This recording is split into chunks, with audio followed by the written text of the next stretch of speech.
now on debt service and other entities. So really what we're operating the entire city on, the general fund, is $6.5 million. And so with that in mind, we've had a few internal meetings, some more than others, and so I'm going to try to give you a flavor of what we currently have, and then a general thought about what I think we should try to achieve, and then perhaps what that will look like. So over on this side in the brown, you will see that what I've counted, I think the real growth, the real opportunity for us, and I'll emphasize this from the beginning for anybody in the organization that hasn't seen this. We have 41 members about, Chris, in the IBEW. This plan does not affect any of those positions at this point. So nothing below this line is affected. 26 of those positions are in the general fund, and the rest are in enterprise funds. As you know, are harbor, water, wastewater, refuse, and ODIAC, although ODIAC does not have any dedicated staff to it. So counting, we have a department head in the harbor.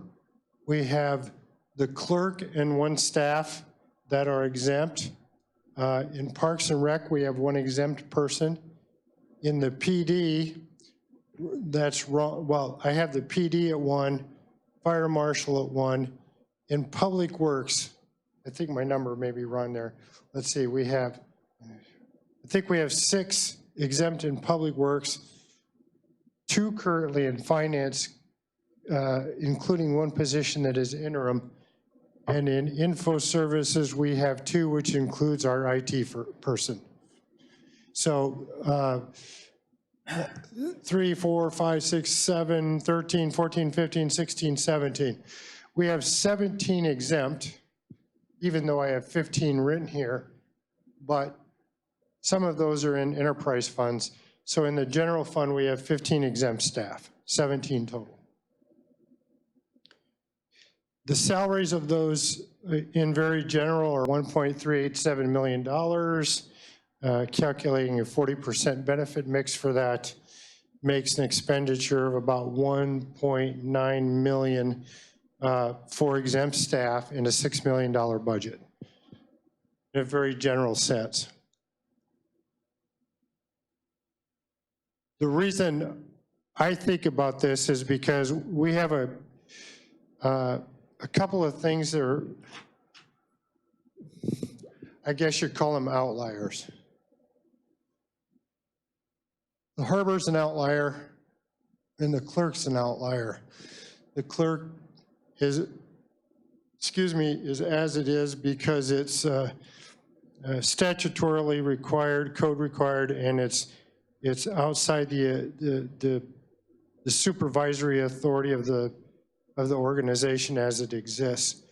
Also up here, I forgot, we have HR person does grants and so forth. They are an exempt, and that includes the city manager as well. So that's how we get to 17. My goal is, or my thoughts are, because these are outliers, there's really little opportunity to make substantial changes. There's no place where those fit logically in a structure.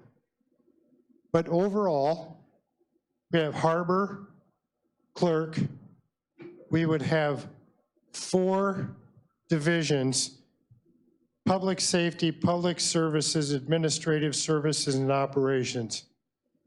Public works, finance, police, and then Cordova Center, Bedarkey, all of the public services that we offer, the pool and so forth. The idea being that in order to decrease our piece of the pie in terms of exempt employees, going from a number to a smaller number. Ideally, if you could get there, the goal would be to get there. The clerk and the harbor are going to remain the same. And then you'd have one department head and you'd have 2 supervisors in each of those divisions. The tasks of those supervisors are going to be mixed and matched and assigned based upon expertise and talent. So that gives us 14. So we have a reduction, and then it looks like this. Well, we have a reduction. It's not much at this point if you count the outliers here, but we're going from 17, 18 down to 14 in total. There are also other opportunities that we've explored that would reduce our number, and some of those affect exempt staff, and we've tried some already. We tried an opportunity to share IT services. It didn't exactly blend in like we thought. We're sharing very successfully right now facilities with CCMC. We've talked about sharing some HR services, particularly the recruiting end of it, with CCMC. And I would say that all of these changes are based upon attrition and retirements. We're not asking anybody to go away.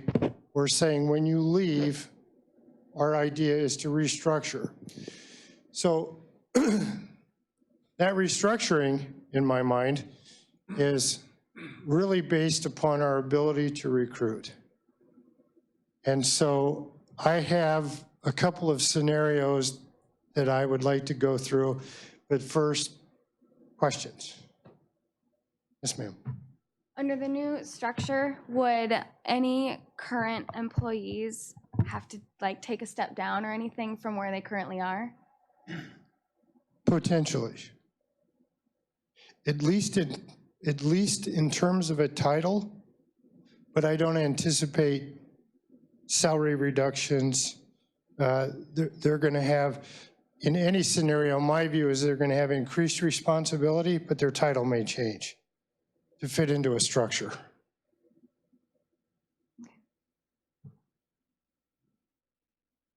So what I've thought of right off, as I've calculated this, between this model and this model here, there would be initial savings of about $161,000. Doesn't seem like very much, but here's what I'm going to not propose, but here's what I'd like you to think about. I'm not as confident about recruiting as many of you may be. I've tried to recruit three different times here. In each one of those recruitments, I have been disappointed in the quality of the applicants for a variety of reasons. Some of them are very specialty skilled, but lack what I consider the things that I'm looking for. When I think of recruiting for example, well, public safety, we're set. We have that structure in place right now. The issue is going to be what happens to that structure when our current chief retires. We have other people in place. Where's that going to go? That's going to have to be something that we're going to talk about along the way. Operations, which is Public Works, we've already made some adjustments there. Sam is the Public Works Director. Leif has become the planner. We have 3 supervisors there, including facilities, and so that's pretty set. Clerk is set, Harbor's set. I think the real opportunity for us at this point is going to be administrative services, which is finance. Finance logically, in my mind, encompasses HR issues, medical plan issues, grants, and I've noticed that in a number of applications from finance directors, they do have IT experience, and whether or not we go in that direction, I've put it there for now. In order to do that, my suggestion, we're looking at succession planning at some point in time. My goal would be to hire a deputy city manager. That deputy city manager would be skilled in particular, I think the advertisement would indicate that particular skills in the area of finances. And so that deputy city manager would oversee this whole area. And then that takes us to public services. Still having the two supervisor idea, what we've done right now is we have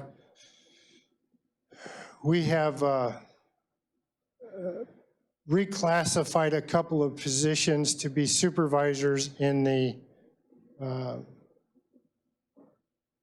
library and the museum. Both of those take a lot of time and effort, so there's somebody deeply involved that has experience in those two areas. But there's going to be the larger coordination issue revolving around public services. And in my mind, there are a couple options there.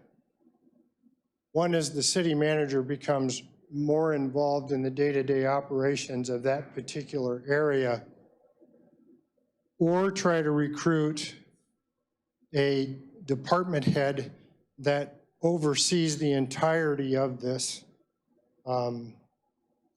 or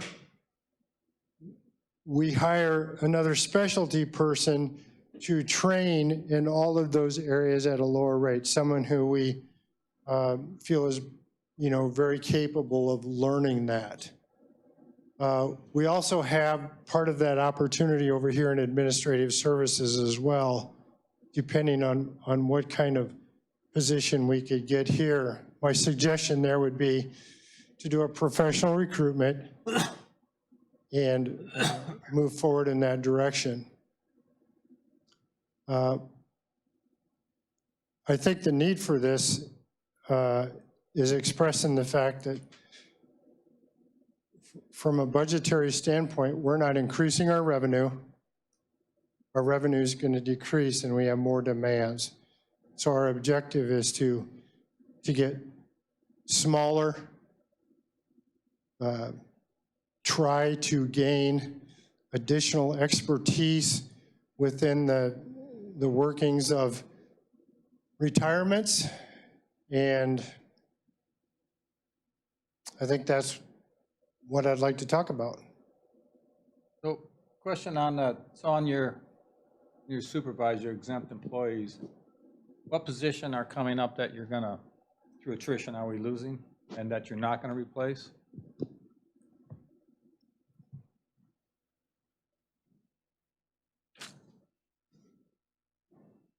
Kathy is in her last 2 weeks. Okay. Retirement date is May 31st. So that position's not gonna be replaced? Well, not necessarily. What I'm saying is we have options in terms of how we recruit. All right, so that's one. Is there another one? That's the second one, all right. Cindy is, I don't want to talk about individual employees, but HR has indicated that in February of 2020, she will be at retirement age. Okay. Okay? And then we have potentially over here in Public Works reaching retirement age. Don't have a definite date on that, but we understand that that's going to happen sooner or later. And what position was that? Well, I would like to not tell you that, but it's one of the supervisors in that area. in the Public Works? Yes. And you're not going to refill that position?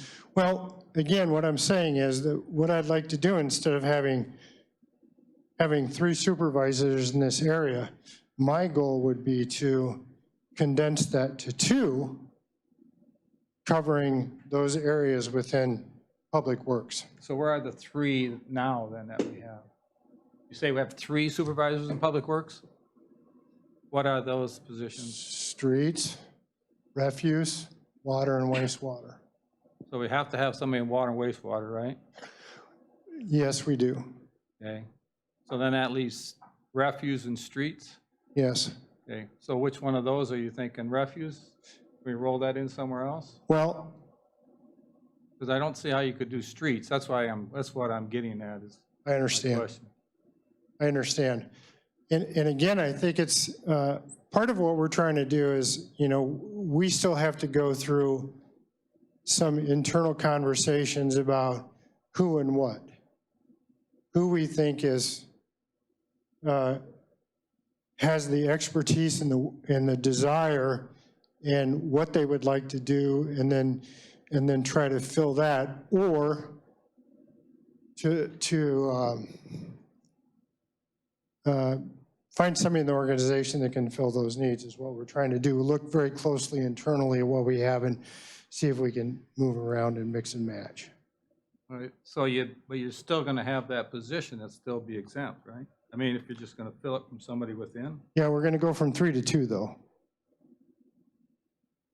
Yeah, I guess that's where I'm having the question on how you can, in my mind, I don't see how you could replace the foreman and streets. That's kind of what I'm trying to figure out, how you're going to accomplish that without having a foreman there. I don't know the exact answer to that standing here right now, but I think it can be done. Yeah, well, I guess since we're having that discussion, I don't see how it could be done without a foreman there. So I'm not trying to equate how you're going to save money if we're going to need that position. Having worked construction, having worked for the city, I know you got to have an on-site foreman down there. So that would be my question, is working that one out. Understand. Have there been discussions with the department heads and staff regarding feasibility of the structure and There are some, affordability? I've had several conversations with limited staff, one conversation with larger staff, just as a very general proposal. What I'm most interested in at this point is this. I think it has to begin with this. Otherwise, if we're going to recruit a finance director, I would still offer that we would need to do that as a professional recruitment. I've seen what's out there. So the deputy city manager you're talking about. Sorry about that. The deputy city manager position you're talking about overseeing the health plan, HR, grants, IT, and that. So would the deputy city manager be the finance director? Or would there be a deputy city manager and a finance director? Deputy city manager is the finance director. Okay, just to get clear with that.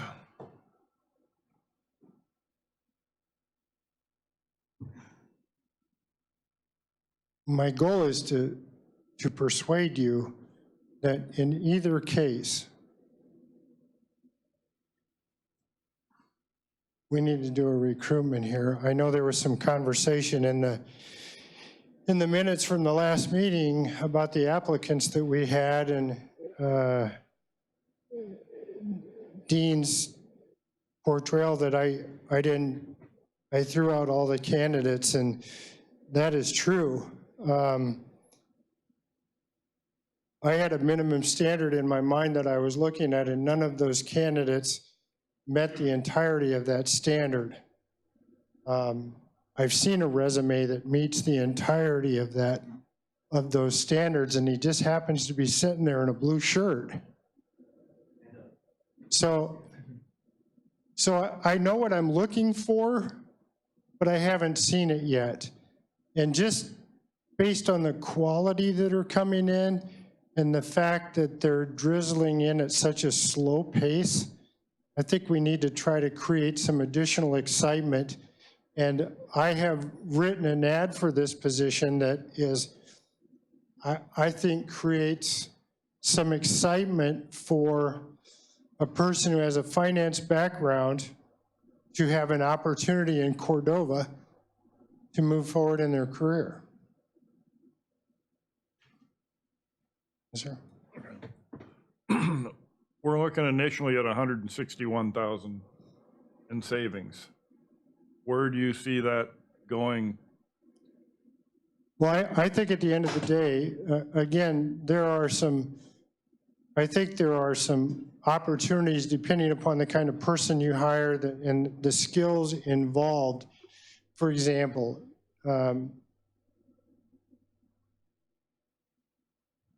being able to share with CCMC regardless of the outcome, I'd like to save 200 grand at a minimum.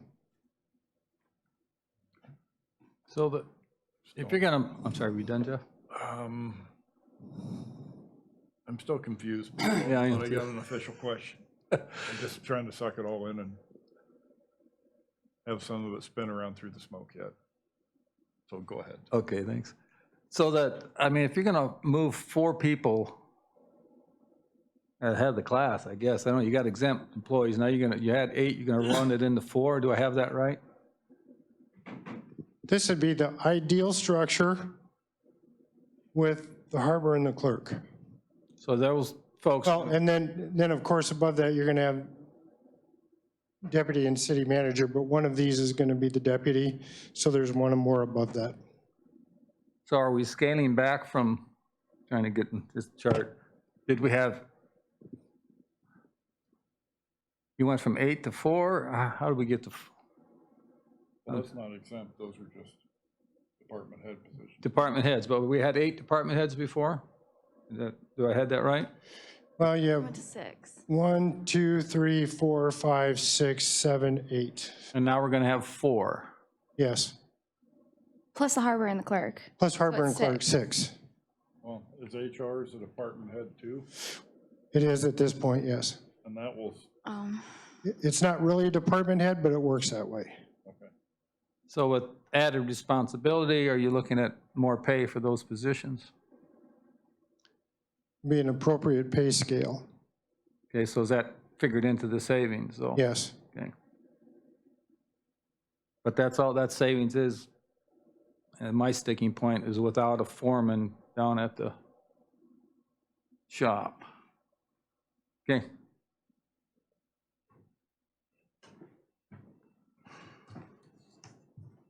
But again, this is, at this point, this is the most important piece. A model of any kind takes adjustment time and flexibility in what you're trying to achieve. I understand that. I just don't see how you can operate a crew down there. That's, it's kind of my expertise down there. The admin is another thing, so. Well, in the system, there will be somebody that's available to manage that crew. They're going to be down there? There will be somebody there to manage that crew. I don't know that it fits, if it fits one of these supervisory positions or if it's some other classification of position. Mr. Mayor? Councilman Gleason, just about to see if you had any questions.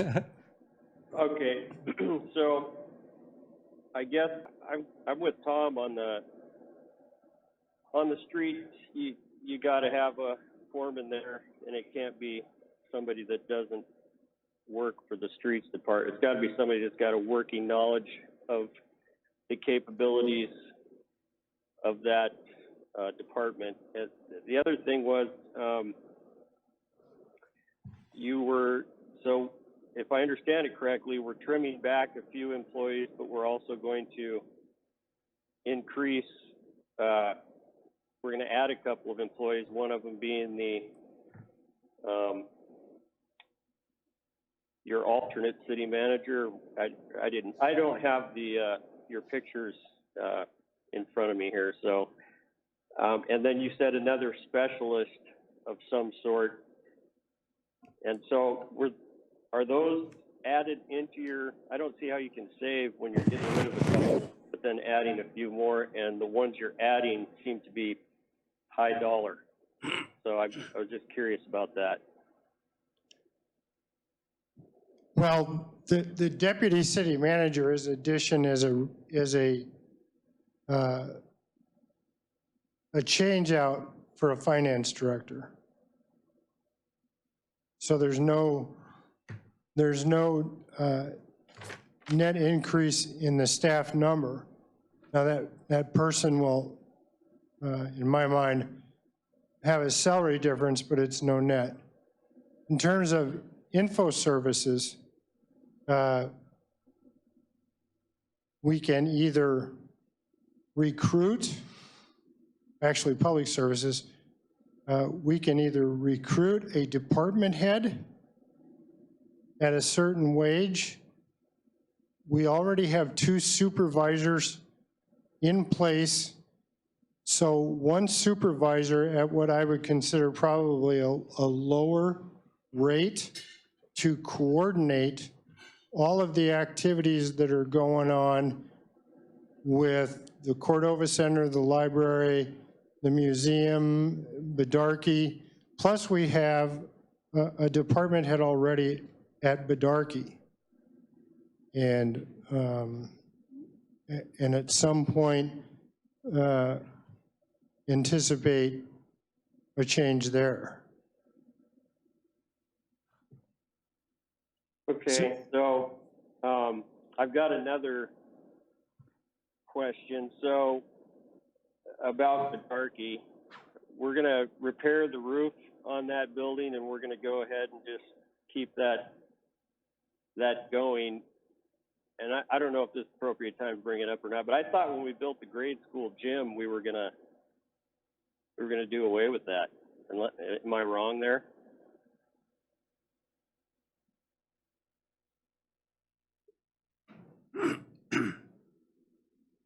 Or is this a bad time for that question?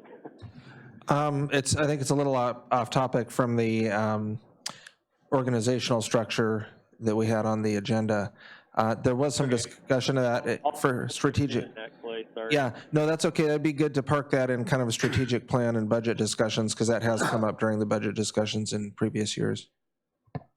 And this is just our first meeting on this, so we're going to talk about this some more. We're not trying to pick anything tonight, right? Correct. Okay. That's all I got. Councilman Schaefer. I just have a comment. I think this is an interesting start, and it's a good place to get the conversation going. And at this point, I think it would benefit the conversation if staff and department heads were able to,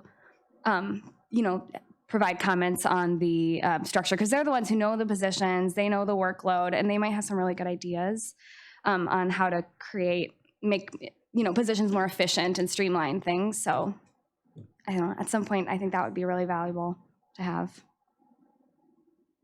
And how would you like to see that? Would you like to ask some of them questions right now? I just mean, I think it'd be that's at a work level, like a discussion with the staff and where they see opportunities for efficiencies in the departments or ways to combine things.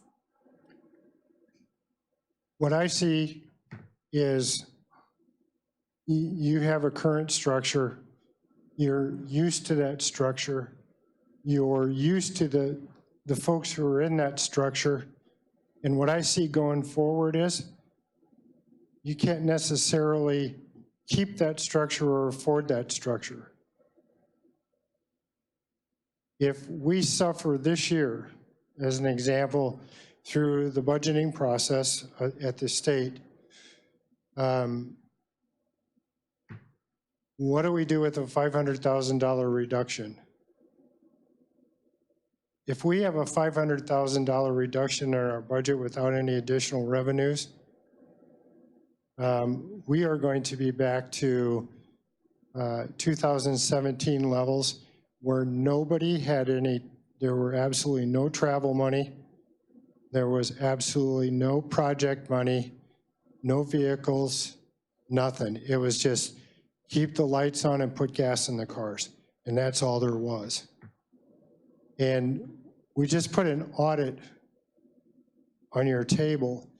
And if you look through that audit, you'll notice that when we started in 16 and we had to just whole scale lop off everything,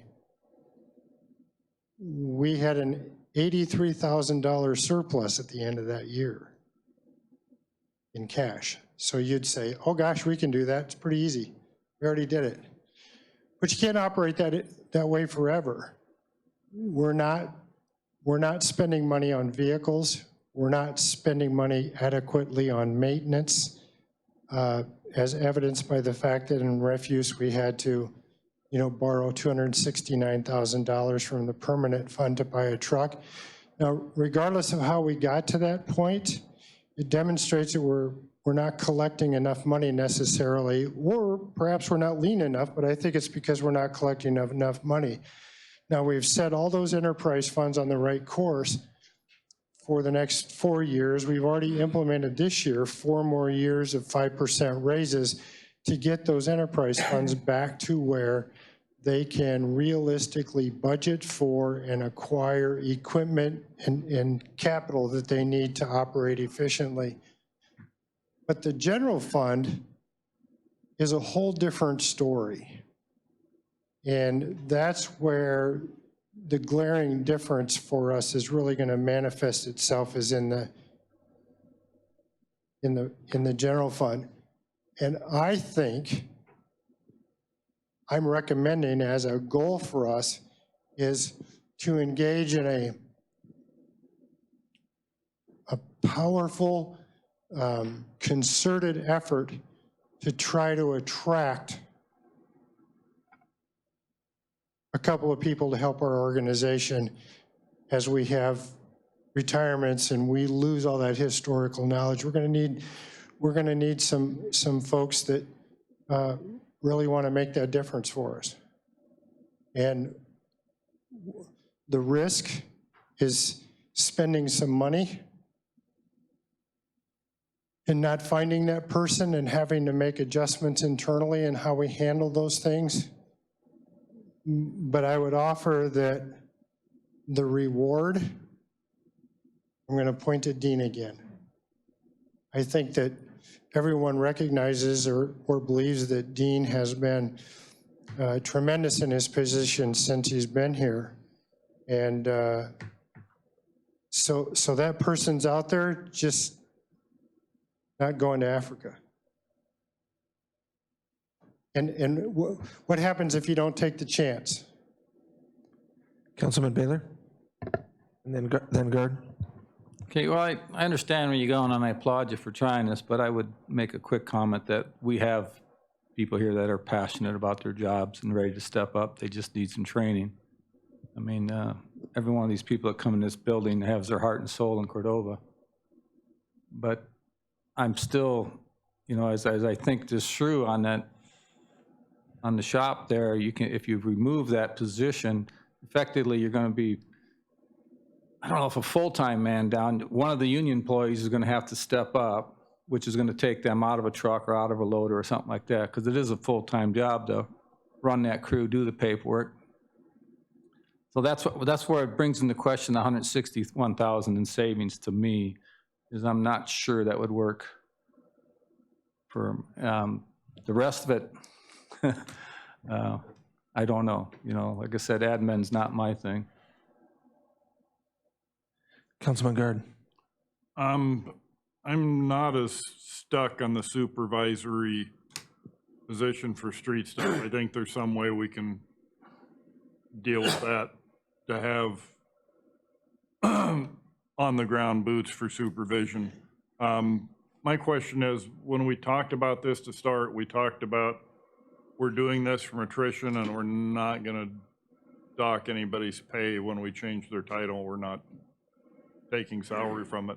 So how do we come up with the 161,000 to start with if we're not adjusting salaries for positions? I understand over the long term you get to that. Well, it's going to be less bodies and difference in pay scales. Well, I understand. And I understand we have one immediate retirement coming up in 2 weeks. And we're taking one position and relabeling it as deputy city manager. But that only leaves down one position for that. And I don't know what pays are for that. Those two by 2020. One in Okay, so we're 2019 talking and one in 2020. Okay. And then if you don't hire a department head here, my point is, there's got to be somebody that you plug into the system that can work with the other supervisors to coordinate the activities.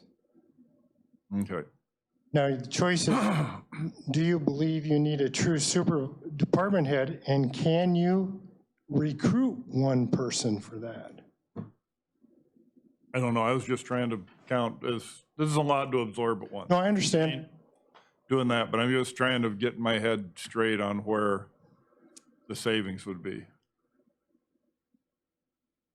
Okay, thank you. Mr. Mayor? Councilman Gleason. Yeah, Kathy's leaving in 12 days, and I did hear Alan suggest that if we had department heads here, maybe, since she's not going to be here for the next meeting, maybe she could come up if she's got something for us. Kathy Sherman? You know? Yeah, so we are at 6:40 council, and what's the will of council? We had another item on investments, so. I had one comment or question to the manager about the restructuring, maybe first. Yeah, I'd like to flesh this out as much as you'd like to, and we can go on the investments. I have stuff that literature that I can point out to you and write a memo and get some flavor of that. But Okay, I'll park your question for a second, Councilman Gleason. We still have councilmen that haven't asked questions yet, so Councilman Meyer. So I was just I think your idea behind the restructuring is having a city manager and a deputy city manager for the future. And then, am I correct that you want the city manager to take on another duty for one of those departments and the deputy city manager to take on the admin services? And then down the line in the future, if maybe we have a good someone else internally that steps up into the admin position, then the deputy manager maybe would be somewhere else down the line, and that would give an opportunity for someone else that is head of one of those other departments become the deputy city manager 10 years down the line, 5 years down the line, however long. I think in the future, it's going to be incumbent upon both the city manager and deputy, if you have one, to be more involved in the individual departments. So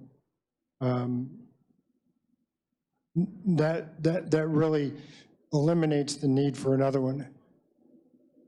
Initially, my goal is to meld these two together, and then as the city manager, take over anything in public services until we come to a structure that we can live with, or that we think is going to work to keep that structure in place.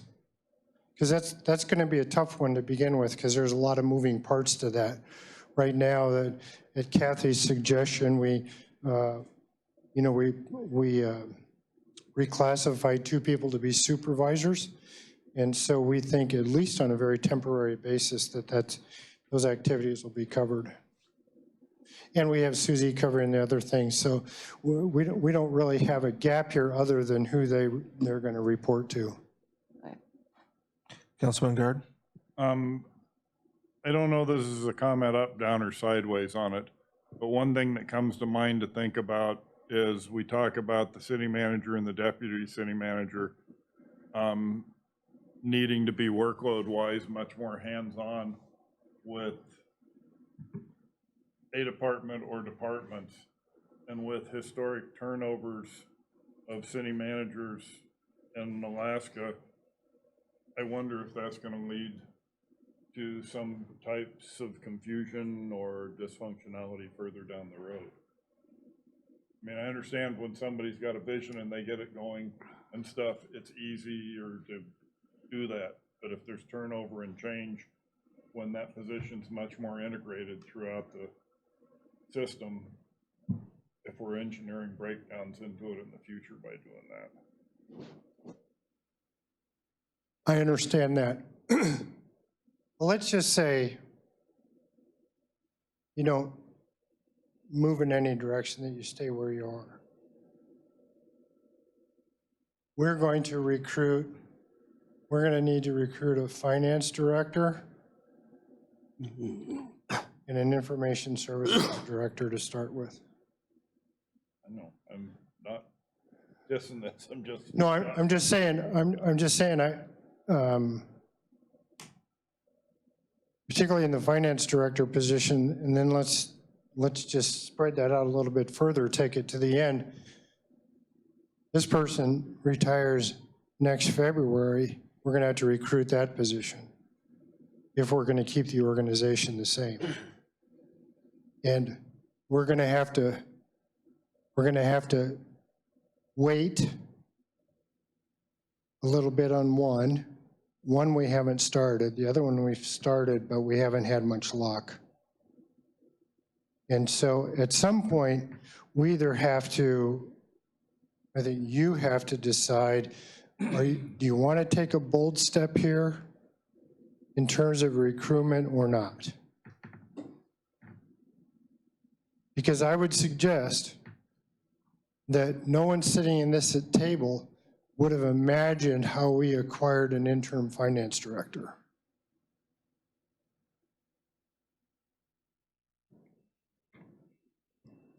So council, I'm going to suggest it's about quarter till, and I know council wanted to have a discussion about the financials and in our portfolio and services. So I suggest we move on to that item. I agree. Okay. Manager Lanning. All right, I've got to erase. Would you like to take another picture? Oh, let me take one.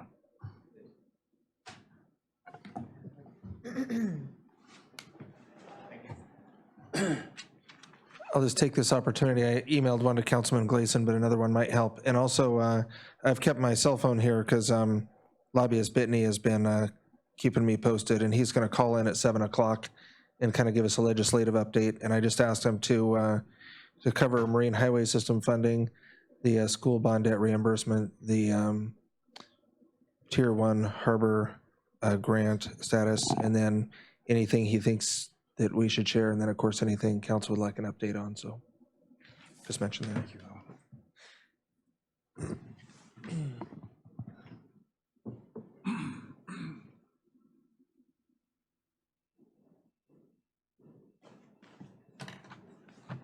I've spent a bit of time talking with 3 investment providers.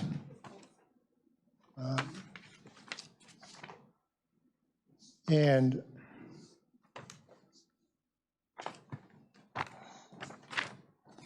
give you my flavor of this.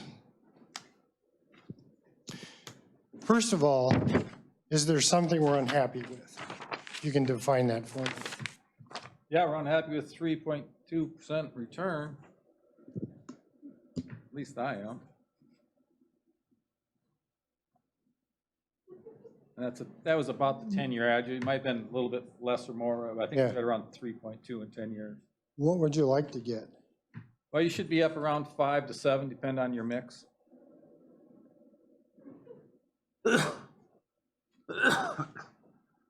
And for you, what's that mix? Well, if you were in 80% bonds and 20% stock, growth funds, How much, 20%? 20%, yep. I'm sorry. So 80% bonds, 20% stock, and if you reallocate it every year, you should be right around that 5% mark, 5.25. If you went 60% bonds and 40% stock, then you should be closer to that 7% return.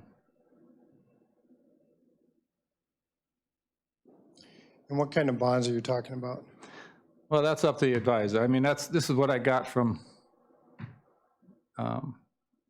the advisor that I use and looking into it. So that's been the historical averages. This isn't just a throw it out. I said, well, what would the 10-year average be in the last 10 years, not just, and if we'd have been in this mix, and that's about what we'd be at. Okay. And we were at 3.2. And I don't know if that 3.2, is that before we paid those for managing that fund, or is that after we paid?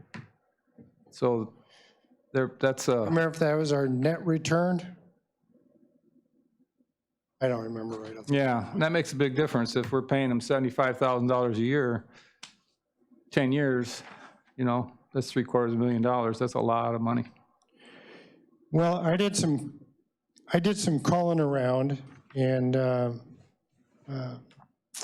first folks I talked to was the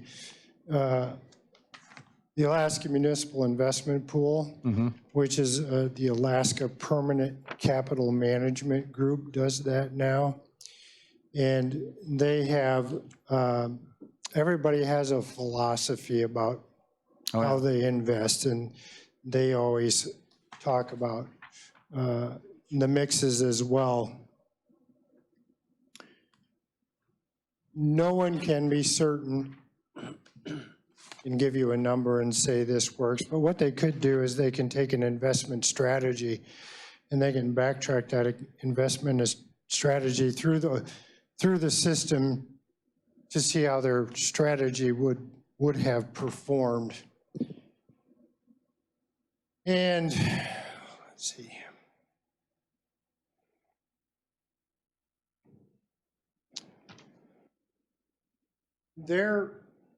They have 25% equity, they call it their 40% equity, 55, 70, and 85. And that's US equity, international equity, called REITs, R-E-I-T-S infrastructure, commodities and fixed income. That's their equity mix. pool. And so this was a 4.6% return. This was a 7.8% return. And then what they claim is 99 through 17, those returns were 5.3 to 7.1. Yeah, so about the same parameters. Yeah. But they also publish a risk parameter. Now, I don't know in this what the risk parameter is, but with the 85% equity, the risk rises from 4.9 to all right. It says risk. I got to read range here. 14.9% risk, and I don't know how that translates. But that's 80% equities? That's the 80, yeah. Yeah, that would be 85%. awfully high. I don't even think we would ever go that. Yeah. I mean, I So- wouldn't do that in my personal right now.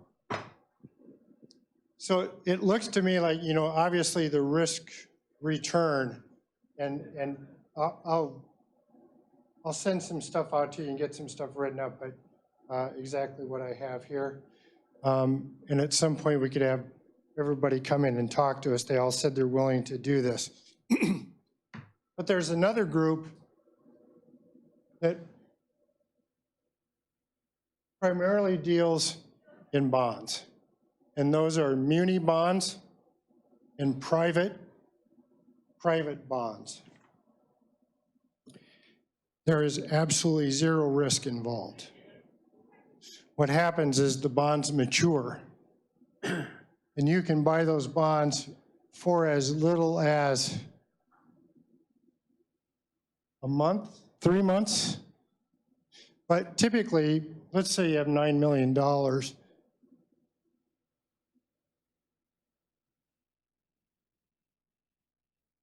You'd have 4 $250,000 offerings in year one, You'd ladder them out, basically. ladder them out, Right. and then your return would be guaranteed because there's no risk. When the bond matures, you get the rate. Low risk and a low charge on it. Yeah, they're looking about, I think, 2.2 to 2.5 at this point, using a combination of municipal bonds and private, like Vanguard. They can also do, the other thing that's a real advantage in this scenario is they can teach you to do that in-house. All you've got to do is when the maturity date comes on the bond, you simply turn the bond over to another one, and you don't have to buy anything, you don't have to do any of that. So I think there's the real bond mix, there's a more conservative bond stock market mix, and then there's a really conservative, this kind of mix. And I don't know what interests you, but at this particular time, you know, last year in the fourth quarter, our portfolio was down 150,000. It's gone past that and gained all that. But I think what interests me about this is there's never that loss of revenue ever. It's always a gain. Yeah. You don't have to worry about something coming back in order to make you whole again. So, one more. Councilman Baylor. Yeah. So, and then I agree with all that, you know, we need to think that strategy out. And I would suggest that you talk with Casey Campbell at PISWAC. He's running PISWAC now, and because he's heavy into the banking industry, and he is also moving away from the same company. And the guy is sharp, and it'd be worth a talk for you to, where is he headed? He was with Wells Fargo, and he's a pretty sharp guy. So he might also have some insight that isn't, he's not going to be trying to sell us anything, let's put it that way. Oops. Mr. Mayor? Councilman Gleason. Yeah, sorry about that beep. I don't know if you guys heard that or not. We're going to Bank of America is who PISWAC's going to. I think we're already there. So maybe Alan already looked at those guys. I don't know. Okay, just to, I just guess to underscore what Alan was just explaining, you can have a 4.6% profile over 20 years that can fluctuate plus 100% or minus 100% as it goes up and down with dot-com busts and housing collapses. Whereas you might have a bond profile that is also 4.6%, but there's almost no volatility. So depending on what the city needs when, if you happen to have a big capital project coincide with a 100% downturn in the market, that gets pretty painful. And so sometimes, you know, that's why I think council can go in and kind of readjust portfolios and kind of look at what your goals are. And When I spoke to the one firm in particular, they kind of highlighted 3 approaches, and one was utilize federally insured CDs and U.S. government agency bonds in a self-directed, lowest cost. They could even manage that fund. 2 is utilize federally insured CDs and U.S. government agency bonds in a Vanguard 500 index, Vanguard mid-cap index, and Vanguard small-cap index funds, self-directed, which is the lowest cost, or managed, and then retain the investment managed to provide a sophisticated investment portfolio similar to the existing portfolio with several obvious, they say, improvements to the system. So what I was, in that particular system, the fees, for the same amount of activity, it'd be 20 to 30,000 a year instead of 70. Yeah, There's just lower cost. that's big. Yeah. So, yes, sir. This may be what we're doing, and I may have a weird view of this, but instead of going out and shopping for people to sell us their plan, are we gonna be a little better off if we sit down and decide what we want for an investment strategy ourselves with what we can figure out, and then go shop that idea to see who's got the best deal for us? Well, I think the important thing is for you to always decide what you want. Someone comes in and they talk to you, anybody can, make the bonds look good or whatever it is, but for you to sit down and say, what's your risk tolerance? Would you like that steady income at 2.5, or do you really want to shoot for the 7 and take the risk? And we've talked about that several times, and our fund is producing 3.2, 3.8, something like that. I mean, it's middle of the road. It's not outstanding, but it's not poor for the type of investments they are making. So for costs and expenses from the firm we're using now compared to other firms we're looking out there, where are the costs and expenses at? Well, I think my latest understanding was that their annualized cost for fees was about $70,000 in our current situation. And for example, this group in the back quoted me that sort of investment strategy that they do with the bonds, even in the active in the Vanguard large, medium, and small caps. That's the one we're talking about in the end. Yeah, which in the end would yield a little bit higher than this number here, but their sort of active strategy management of that would be $20,000 to $30,000 a year. And then I don't have these fees, but I suspect these fees are in that same $20,000 to $30,000 a year. They're very, very low cost. Okay, council, we'll go ahead and wrap up the work session. If you have other questions or suggestions, you can shoot those to the manager. And we'll give just a couple minutes before we start the regular meeting. Okay. I'll call the regular council meeting of May 15th to order at 7:05. Please join me in pledging the flag. I pledge allegiance to the flag of the United States of America and to the republic for which it stands, one nation, under God, indivisible, with liberty and justice for all. Roll call, please. Mayor Copeland, Here. Tom Baylor, Here. Ken Jones is absent, Jeff Guard, Here. Melina Meyer, Here. Ann Schaefer, Here. David Allison, Here. David Gleason. Here. That's a quorum of council. Okay, approval of the regular agenda. Move to approve the regular agenda with the deletion of item 18. The attorney does not have an update on that, so. Second. Any other modifications to the agenda? All those in favor? Aye. Okay, thank you. The agenda is approved as amended. Are there any conflicts of interest or ex parte communications for council to declare? Hearing none. We do have a guest speaker tonight. City lobbyist John Bitney is called in and wanted to give a council update of what's happening down in Juneau with the joint committee work and where we're at with the budget. And with that, I'll turn it over to Mr. Bitney. Can you hear me okay? Yeah, you're loud and clear. Thank you. Thank you. It's the 121st day of the session, and so the legislature is still over their in session right now and needs to wrap up by midnight tonight.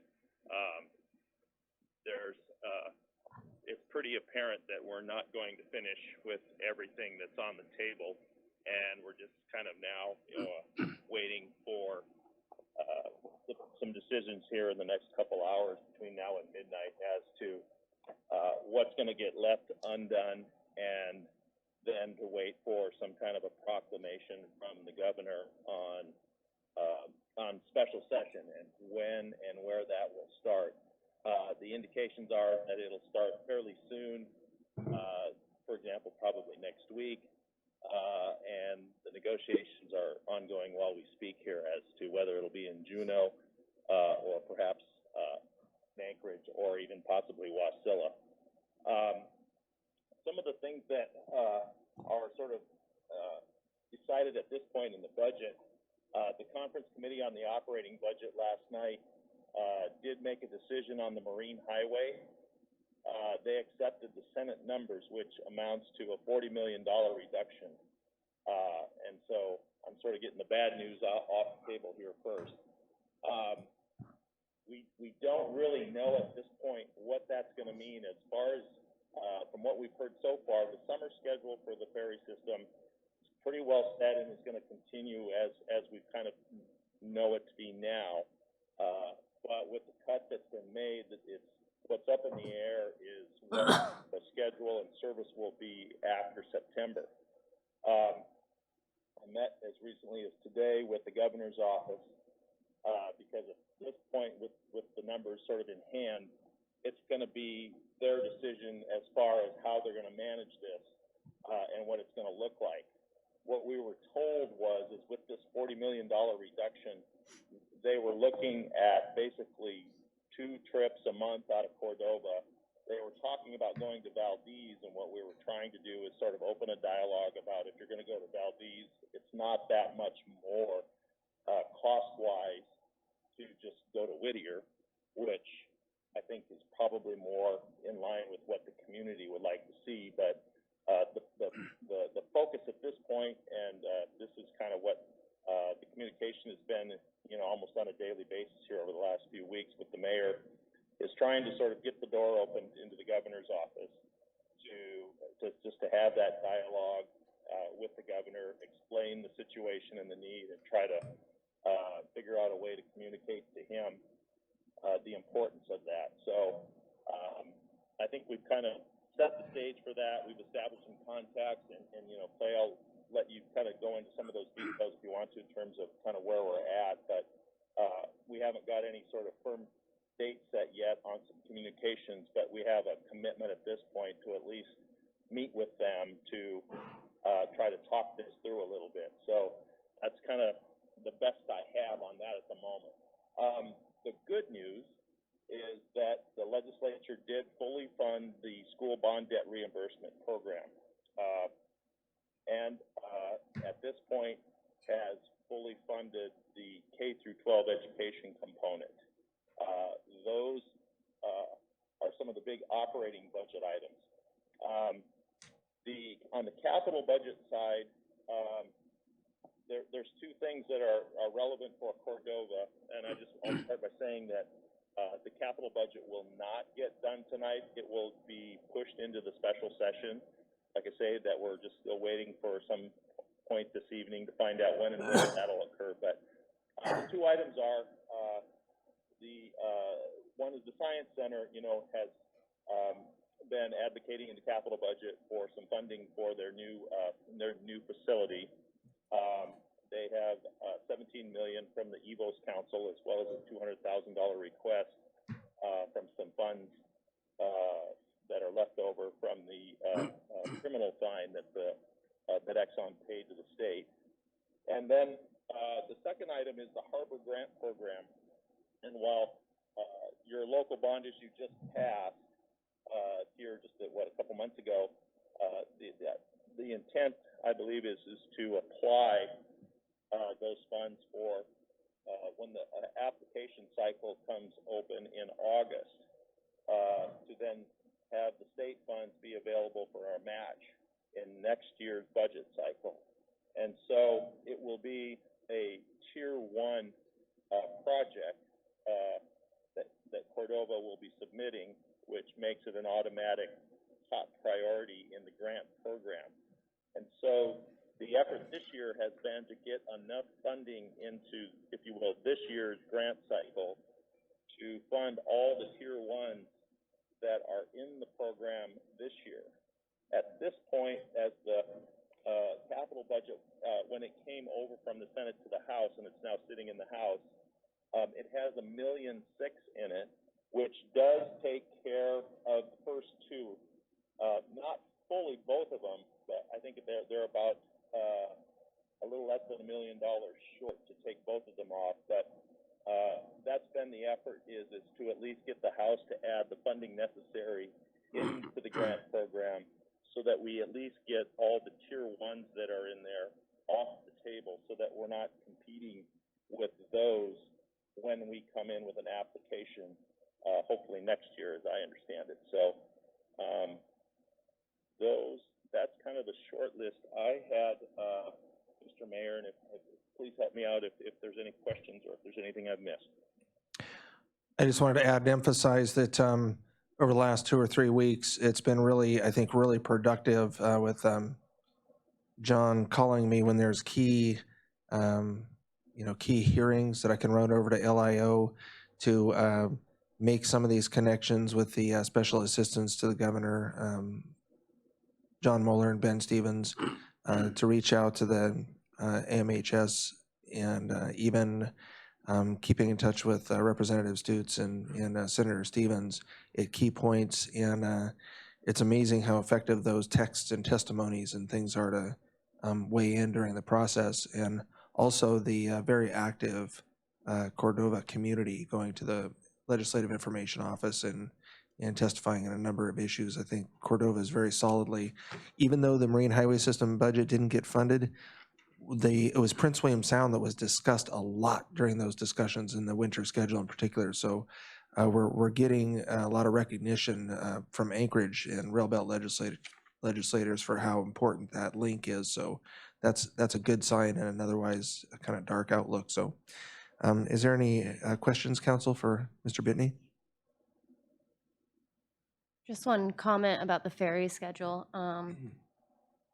I don't remember the name of the report, but the report that was done recently, the McDowell report about the ferry system, the Cordova-Whittier route was listed on one of the highest revenues tables. They didn't list all of them by revenue, but the Cordova-Whittier was pretty high up on the list. So maybe that can be something that you can use when you talk to them about having the route be to Whittier rather than Valdez, because we have a ferry, we need it to go to Whittier, especially in the wintertime. We don't need people driving on that road. Councilman Glade. That's excellent. No, that's an excellent suggestion. I believe that's the McDowell report that you're referencing, and I haven't looked at that for a while, but I know you're exactly right. Oh, the economic impact of UL.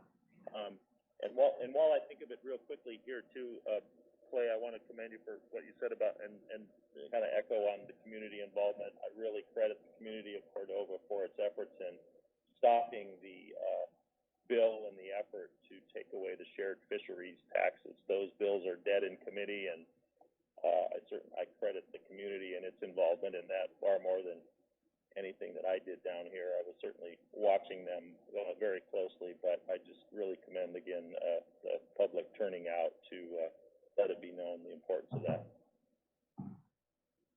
Thank you. Any questions, Councilman Gleason? No, thanks for the report. Okay, well, thank you, Mr. Bitney, and keep up the good work. And I guess we'll be finding out here pretty soon if and how long an extended session will look like. We will know more by midnight tonight, and I'm sure we'll be back at it in the morning. Tomorrow is soon enough. Thank you. Okay, we don't have any other guest speakers on the agenda. Are there any audience comments regarding agenda items? If you just want to come up, we do have a councilman online, and state your name and residence for the record. And thank you.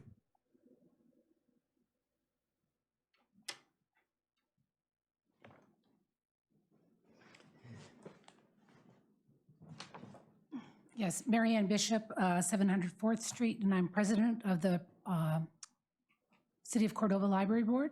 So I wanted to bring to your attention the letter we wrote.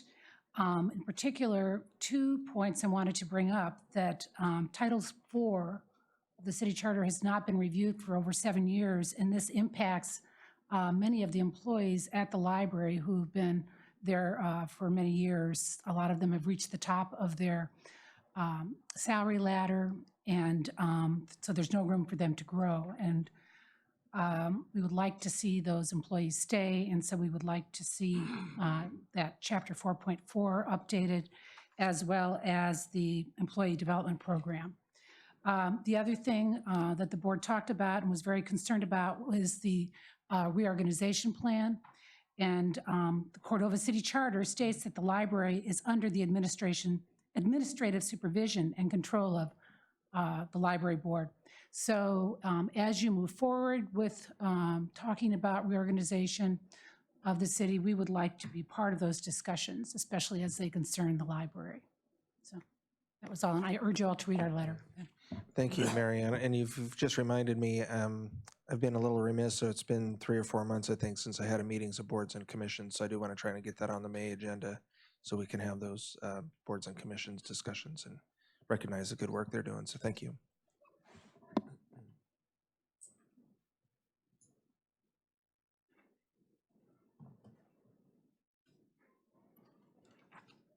Tammy Altermont, 811 Woodland Drive. And I'd like to speak to the resolution for the budget for the school district. I just hope that as we're looking at this, that we continue to look at fully funding the schools, and just that when we do talk about investments, as has been talked about, that we're not just talking about infrastructure, that we're also thinking and talking about our kids. Because as I've thought about this, you know, even at this table, we have, and ones that aren't here, people that have graduated from Cordova High School and come back, you know, gone and come back, or that have kids that have graduated, and that as they're successful, we hope they come back, and that we've invested and, you know, given them everything we could so that they can succeed, so that that is their future and, you know, our future too. So, and last night, across the hall right now, the baccalaureate's going on, and just the award ceremony last night that was at the high school, to see these achievements. And they had senior night. There was over $300,000 of scholarships. And I don't remember the number that was local scholarships, but all over, that these kids have excelled, and they are getting just amazing scholarships. So it says something to our school district. So I would just say to, you know, keep that in mind,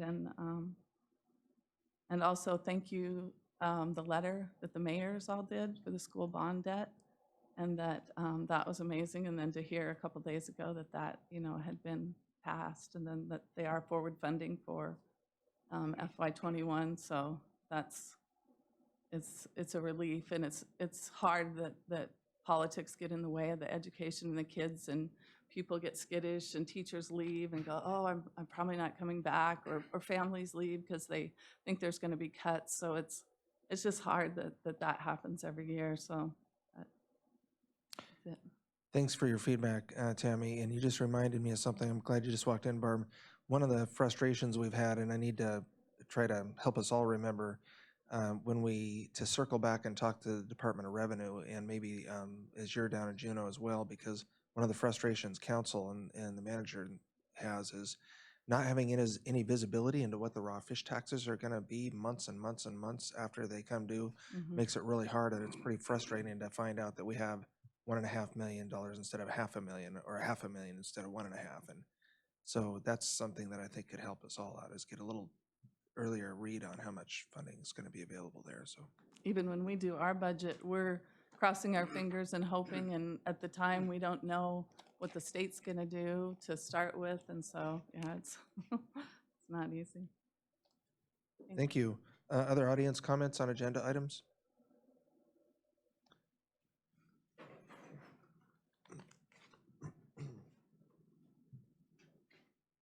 Barb Jewell, School Board Chair, and thank you for the opportunity. And if I repeat what Tammy said, I apologize. I got here a little bit too late to hear what she had to say. I appreciate the resolution in front of you and the fact that the council is looking so carefully at understanding how the city funds schools, what the schools need. The crossover in the fiscal years makes it challenging to understand what is being allocated when, and I understand that. I guess I want to particularly urge you to think about the fact that when we came in December and said we needed the additional 250 and you approved that, we anticipated that in our fiscal year 2019. That was what we were asking for. That's why we were asking for it at that time. So it puts us more behind if the decision is made to give that in FY20, which is what July 1 is for us. The other piece, and again, I know that you're considering fully funding our request for FY20, and I greatly appreciate it. I want to assure you, and I think that the mayor knows this because he spent some time talking to us about our budget and our strategic plan, is that we really are asking for what we need. We're not asking for what we want. We're really asking for what the students need. And so the last week, I've had the opportunity to participate in a lot of activities at the schools where we really get to see what students have been doing all year. We get to see the outcomes of their year and get to hear about all of their accomplishments and their activities. And I want to assure you, it's money well spent. Our students are accomplishing a great deal. They're giving back to their community. They're being very successful. They're looking at ways to come back to Cordova and be a part of a successful Cordova. It really is a wise investment. So I appreciate the consideration, and I really urge you to understand that we really are asking for what we want. And it is a little hard when I look at your last year's budget and see that you got more revenue than you planned for in your budget. You got a significant amount of unanticipated revenue. You were very conservative in your budget planning, it looks like to me. You were careful to budget at the lowest possible amount, and I'm grateful for that as a citizen, but you got a lot more. And so I'm urging you to invest some of that in the school. Thank you. Okay, thank you. Any other audience comments on agenda items? Okay, seeing none, we have a chairperson. Oh, sorry, Kathy. Kathy Renfelt, 308 Railroad Row. I just wanted to make a comment on the letters in here from the Library Board and the Historical Society Board. I appreciated Councilman Schaefer's comment earlier about taking input from the staff that's currently here, and I think as you move forward with reorganization, you're going to run into more and more issues like this with boards saying, you know, this we need to be part of the discussion. And for example, with the fire department, their code says that they don't report to any superior other than the city council as well. And so you're going to run into more and more of that. And I think the more, I know it's difficult because people do get used to the way things are and they don't want things to change. And if you're feeling like you're protecting your own position, I can see how that might hinder what you say. But I agree that it would probably be smart to try to get some input. And I wonder if some kind of an anonymous way to give input would be helpful. That way people can feel more free to share their thoughts about all departments that they interact with. So I don't know if that's a suggestion that would be helpful, but just something that came to mind. Okay, thank you. Other audience comments on agenda items? Okay, thank you. Chairpersons and representatives of boards and commissions, CCMC Authority Board.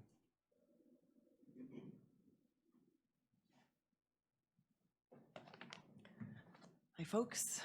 Kristen Carpenter, and let's see, I am subbing in again for Greg Meyer, who I think I mentioned last time is our board chair, but he's out of town, so excuse me, he asked if I would come and speak.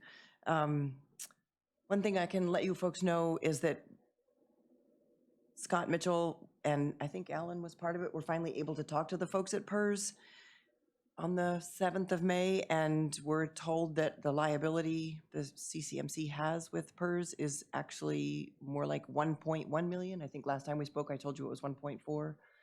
They told us it was 1.1, and that it was actually more like 800,000 as of the end of 2018.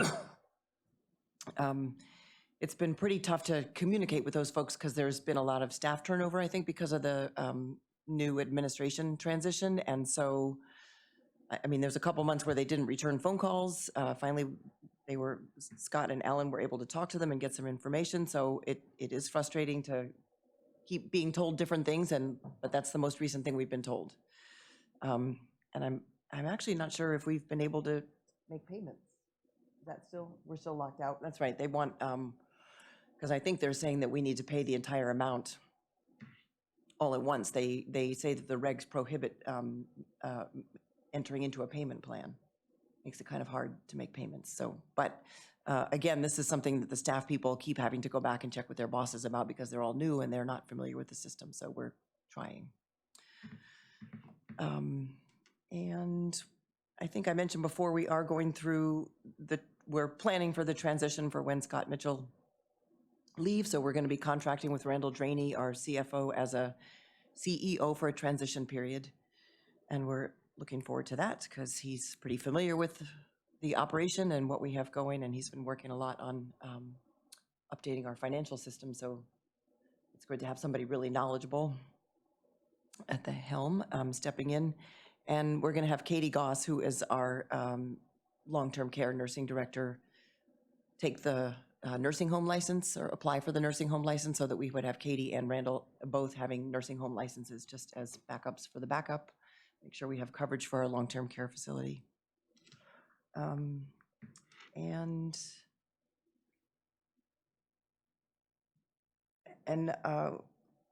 I think I mentioned this before too, but I'm just going to say it again because now I'm here in person and I couldn't see people when I was talking about it the last time. But I think the CCMC board is interested in meeting with the council and talking about kind of the immediate term direction and what the council is willing to support in terms of CCMC, because we are going to need to know that so that we can make plans and make decisions for the business that we are overseeing there. So maybe that's something to consider when you look at the calendar for council coming up.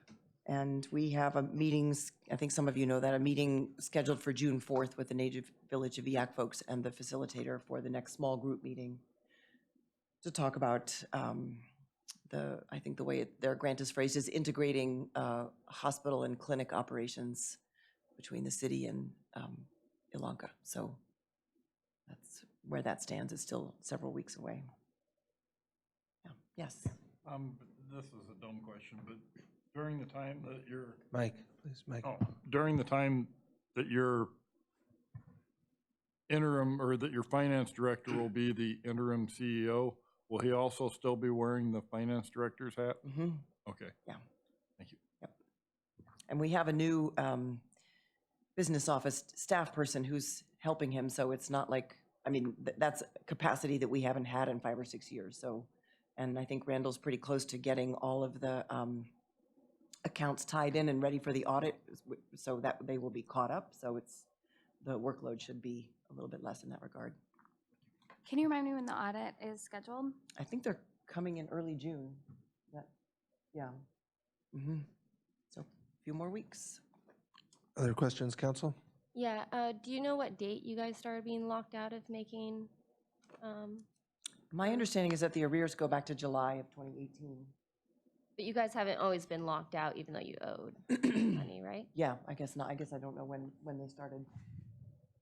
Just so I have an idea of how long employees haven't had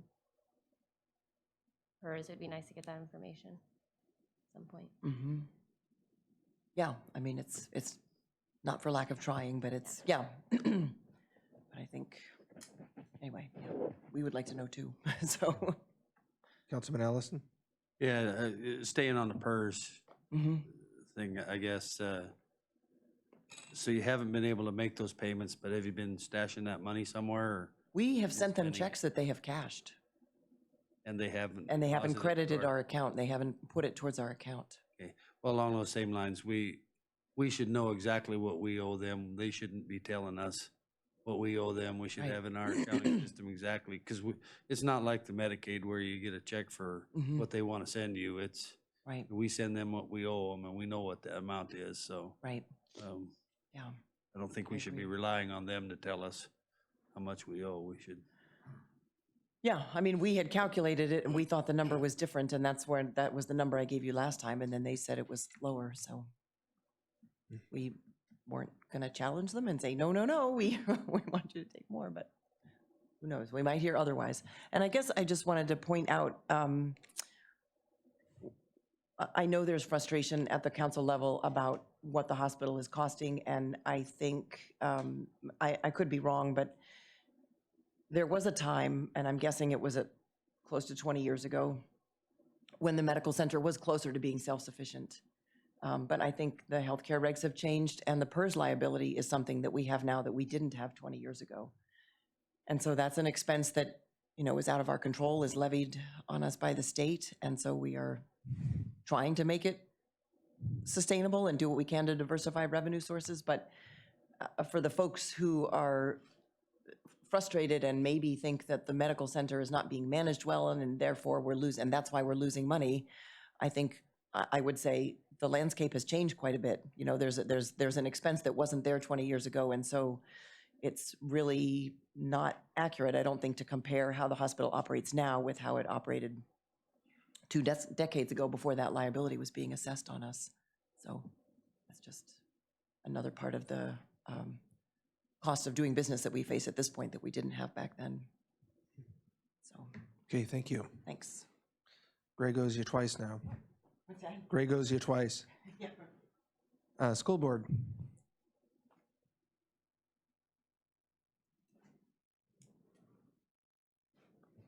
So graduation is happening Saturday. You're all invited, 5:30 at the high school. The school board has been working diligently on a strategic plan, and we're closer to having it really mapped out on paper. So I'm very excited about that.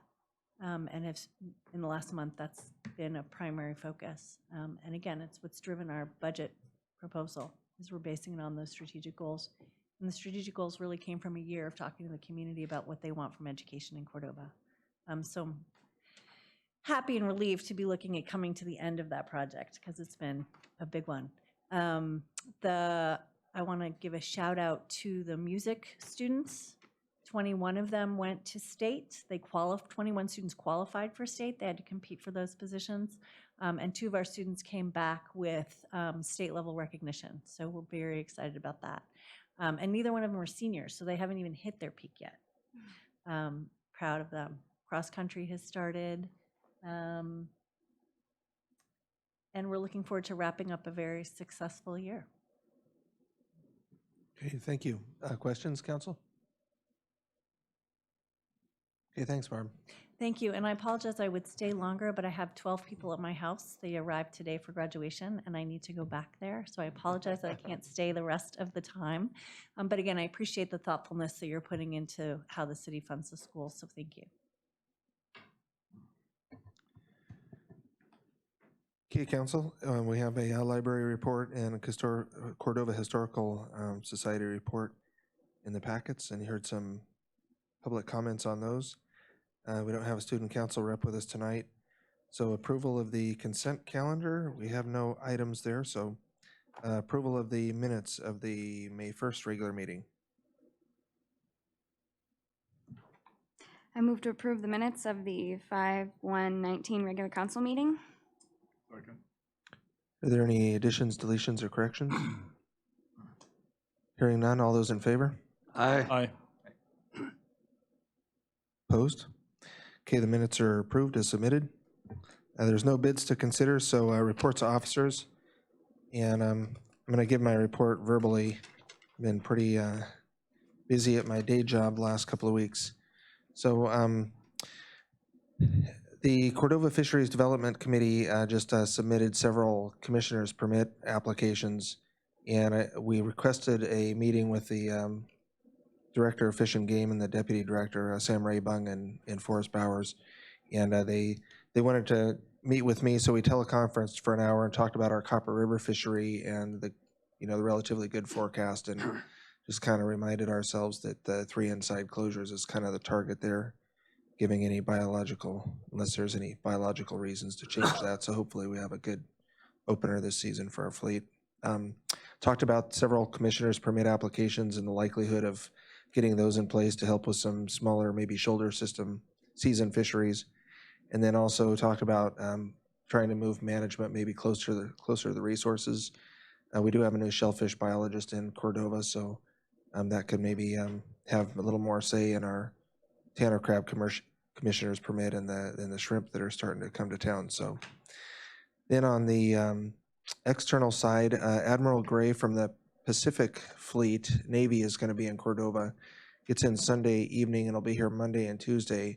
And he's requested to spend some time with me, come around, see the town a little bit. And this is the infrastructure admiral who's just specifically looking at community resources and infrastructure with an eye towards complementing Navy objectives. And they're also kind of working on trying to get a helicopter to come over from the Northern Edge exercises and visit the community. So we should be hearing more on that in the next few days, but they're looking at maybe coming to the municipal strip. It's partly because we requested a vessel visit from the Northern Edge group, but because of the shallow harbor and approach and the vessels that they have participating, they can't do that. But they are going to try to schedule that size of vessel in the next exercise so they can actually visit the community in a vessel as they suggested. And then later next week, some leadership representatives will be going over to Anchorage to go out to the vessel as observers, as we'd requested in the last exercise. And I called talked to the Yak Preservation Council and called and talked to the Navy and kind of asked what were their objectives, since they go through a pretty lengthy process to arrange those distinguished visitors visits. And they just requested that they get representation from Cordova leadership that had concerns about the exercises. So I just kind of selected councilman and vice mayor that had expressed concerns that I think would represent the concerns of the fishermen and the community on that front. And finally, we have the House of Representatives, U.S. House, passed a large infrastructure bill that includes a lot of harbor funding. And so both Gilman and Associates, who we had contacted a couple of years ago, they've represented many of the Alaskan coastal communities who have gotten successful waterfront development project funding. And we also were contacted by Caleb Freilich, who he also works for a lobbying firm in DC. They both sent us copies of the infrastructure bill. And Caleb is representing Uncruise as they try to get their vessel here and get that Jones Act waiver so that they can start operating out of Cordova in 2020 or 2021. And they both sent us copies of that infrastructure package, said they know that this is a goal for Cordova, and this is a funding opportunity. So if council's ready to move forward with that, we've missed 2 or 3 funding cycles now of WARDA bills and other funding bills over the last 2 or 3 years because we just haven't had plans and community input and been in a position to start applying for those. So I'd like to thank Kathy for her many, many years of service to the community as she's getting close to retirement. And it's been a personal pleasure to work with her as interim manager in a variety of roles. And I think we can largely attribute the success of this building and its existence here to her efforts over many, many years in administrations. So on behalf of the community, just want to thank you for your dedication and all the contributions you've made to our community and our fantastic library and museum and one of the educational resources that contributes so much to our youth and students and community. So with that, is there any... Thank you, Kathy.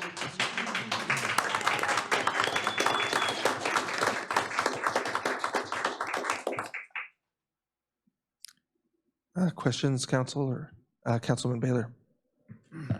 Yeah, just a comment with the helicopter. You know, can't remember what the event was, but a few years ago, but the Coast Guard landed on Hollis Hendricks Park and that would be a really visible location if they could do something like that. That would be, That's actually a great idea. I thought a municipal strip, but that puts it closer to town. so- yeah, everybody would see that, so. Yeah. Yeah, they said they have a submarine chaser that's pretty impressive looking craft, so it'd be kind of fun. Thank you. Other questions or comments, council? Okay, thank you. Clerk's report. Manager's report, sorry. Getting out of order here. If you've been looking at your emails recently, I did send out an email that detailed the month-by-month accounting of the PERS debt for CCMC.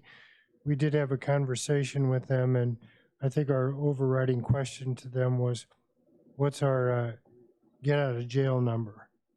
And so not knowing that until you separate and they calculate it based upon your staffing, they had intended to give us a ballpark number by the end of the week, and as soon as I get that number, we'll distribute that to you. So we, at some point, we know what we're working with as we talk through our path forward.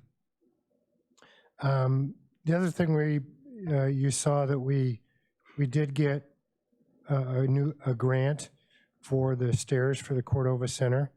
We did not get the 7th Street portion of it, but we did get the stairs portion of it, and we continue to plunge forward with grants.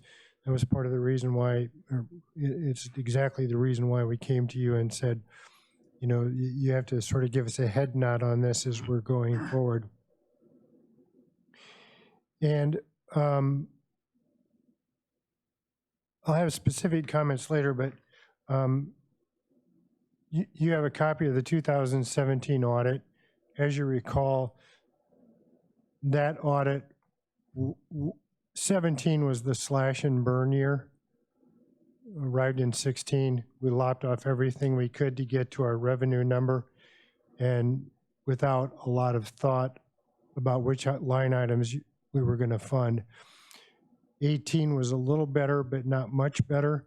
And so when we get the 18 audit, the 17 audit demonstrates that we had a cash surplus for that year of 83,000 and change.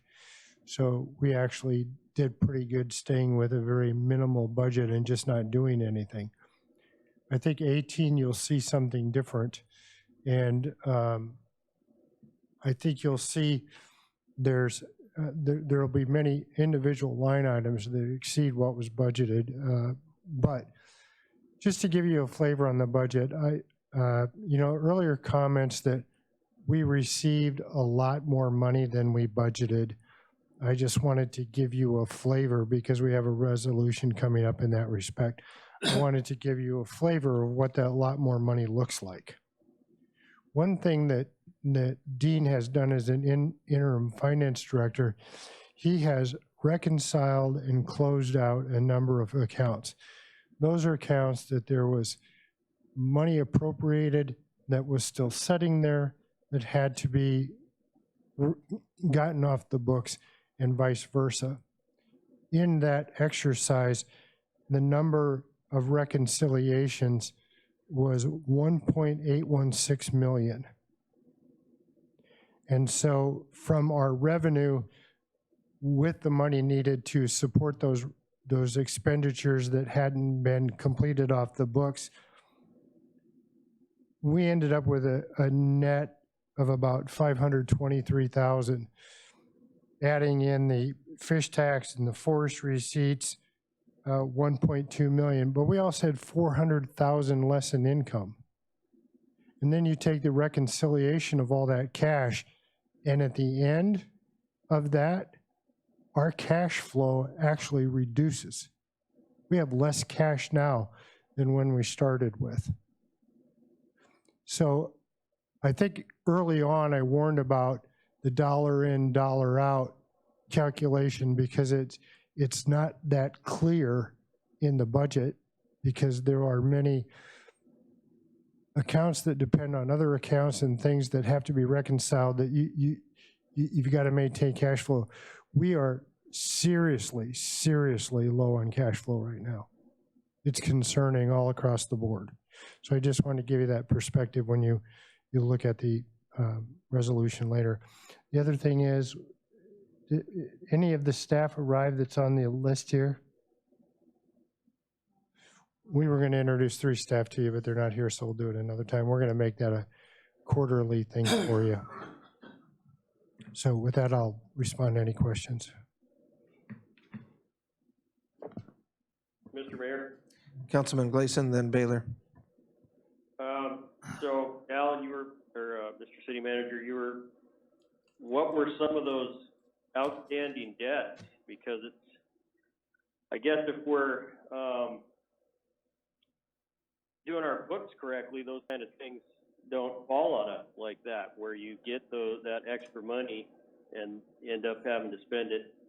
I mean, I applaud Dean for getting that stuff cleared up, but that's not normal to find all that kind of stuff, right?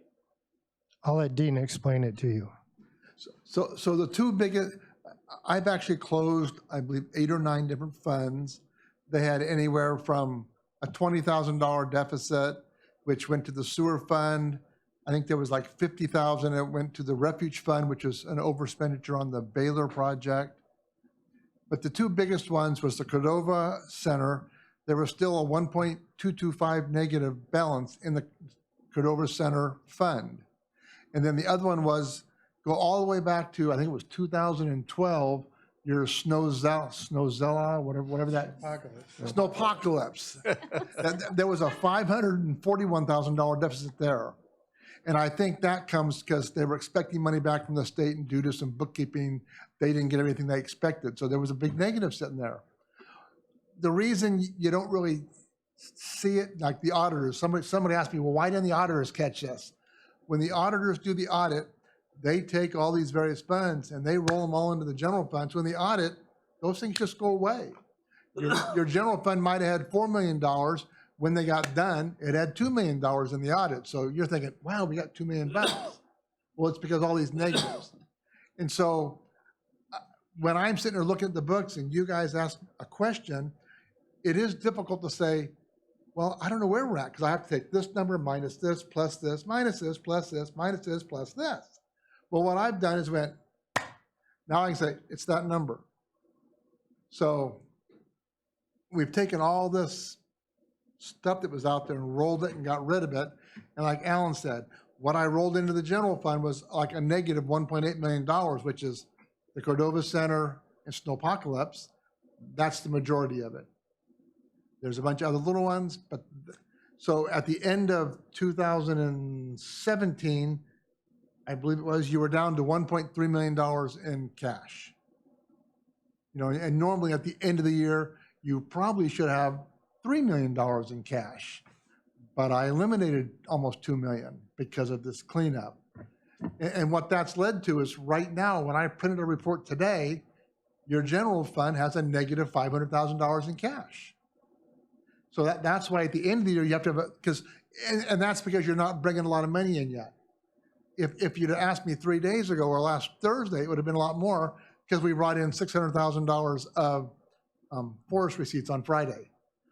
So that all went in the general fund, so that helped. So last Thursday, you were what, $1.1 million in the hole.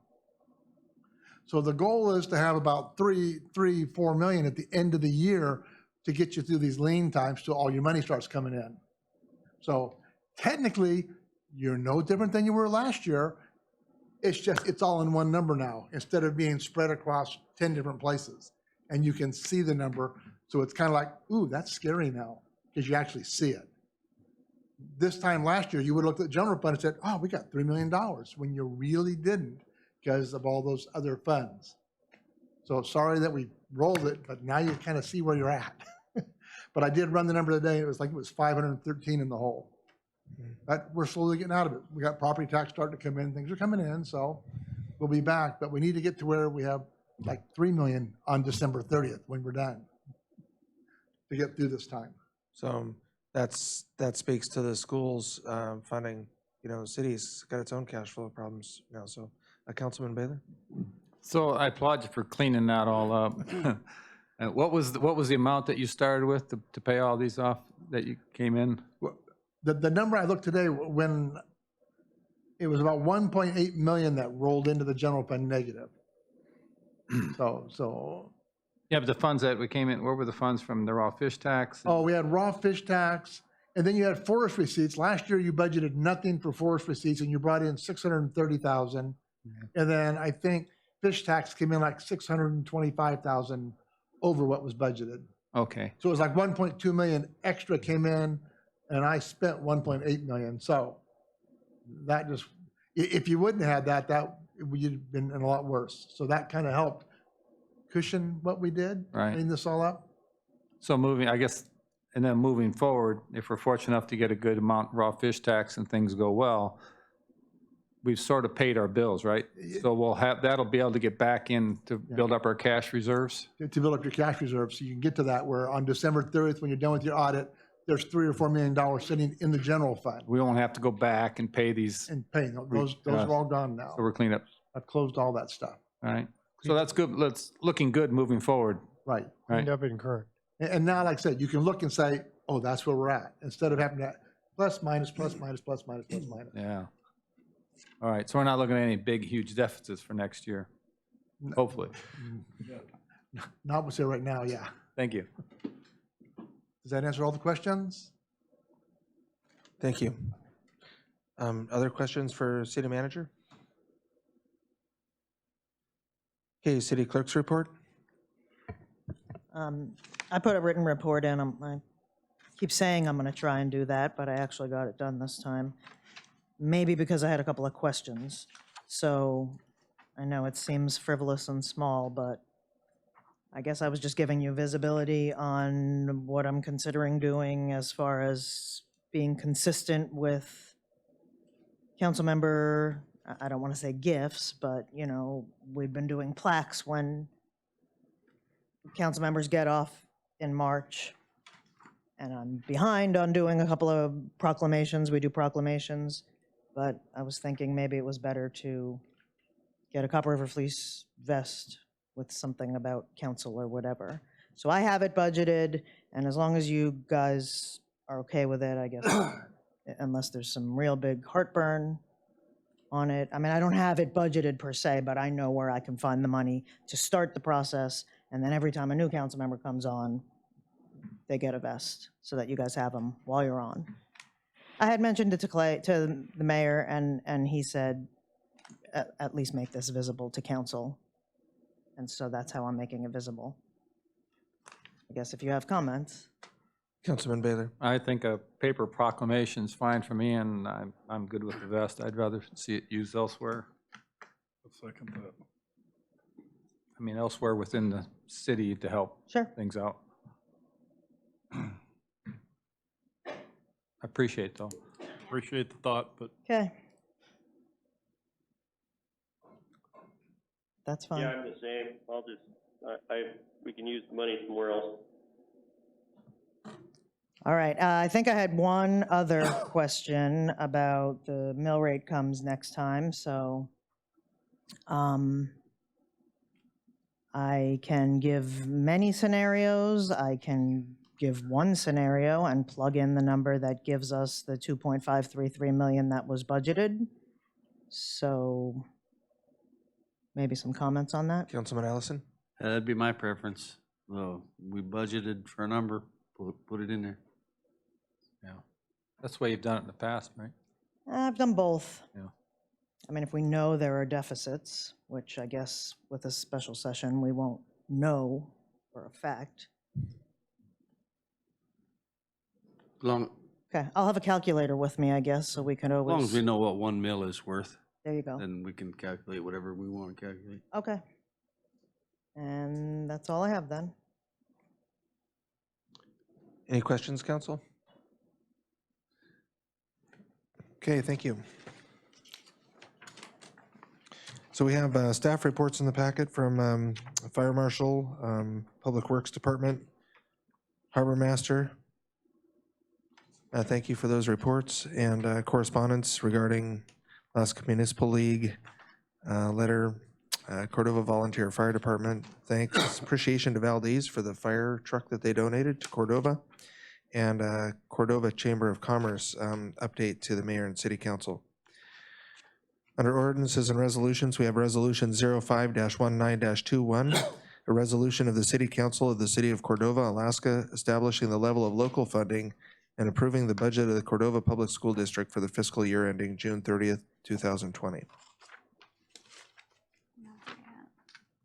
I'd move that.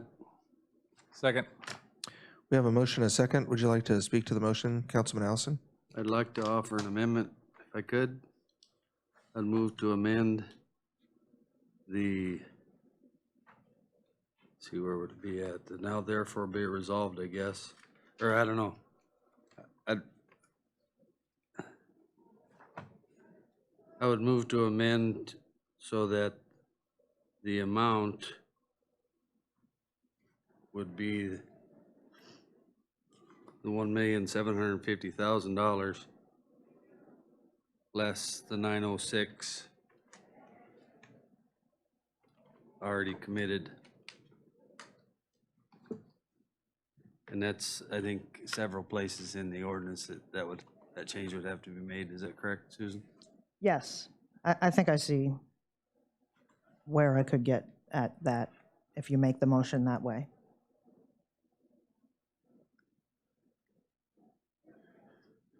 Could you repeat that, Susan? He wants it so that wherever there's 1.950, I guess there should be 1.750? Correct, as we budgeted. And then change other numbers accordingly. I think that 1,044 would have to come down by 200. So we have a motion to, amend. I'll second. We have a second. Would you like to discuss the amendment? Sure, yeah, the reason for the amendment is twofold, I guess. The contrary to what was testified here a little bit ago, it was pretty clear when we did the budget and added the 200,000 that the 200,000 was for, or 250,000, that 250,000 was for the second half of our year, which is the first half of their fiscal year. And at that time, I stated that I would support that, but I wouldn't support any further amounts. I think they were asking for 400 at the time. That I wouldn't support extra until we had a chance in next October to see their audit and to see what the numbers actually came out to be. And at that point in time, we were doing our budget for the first half of the year, and we could do it at that time.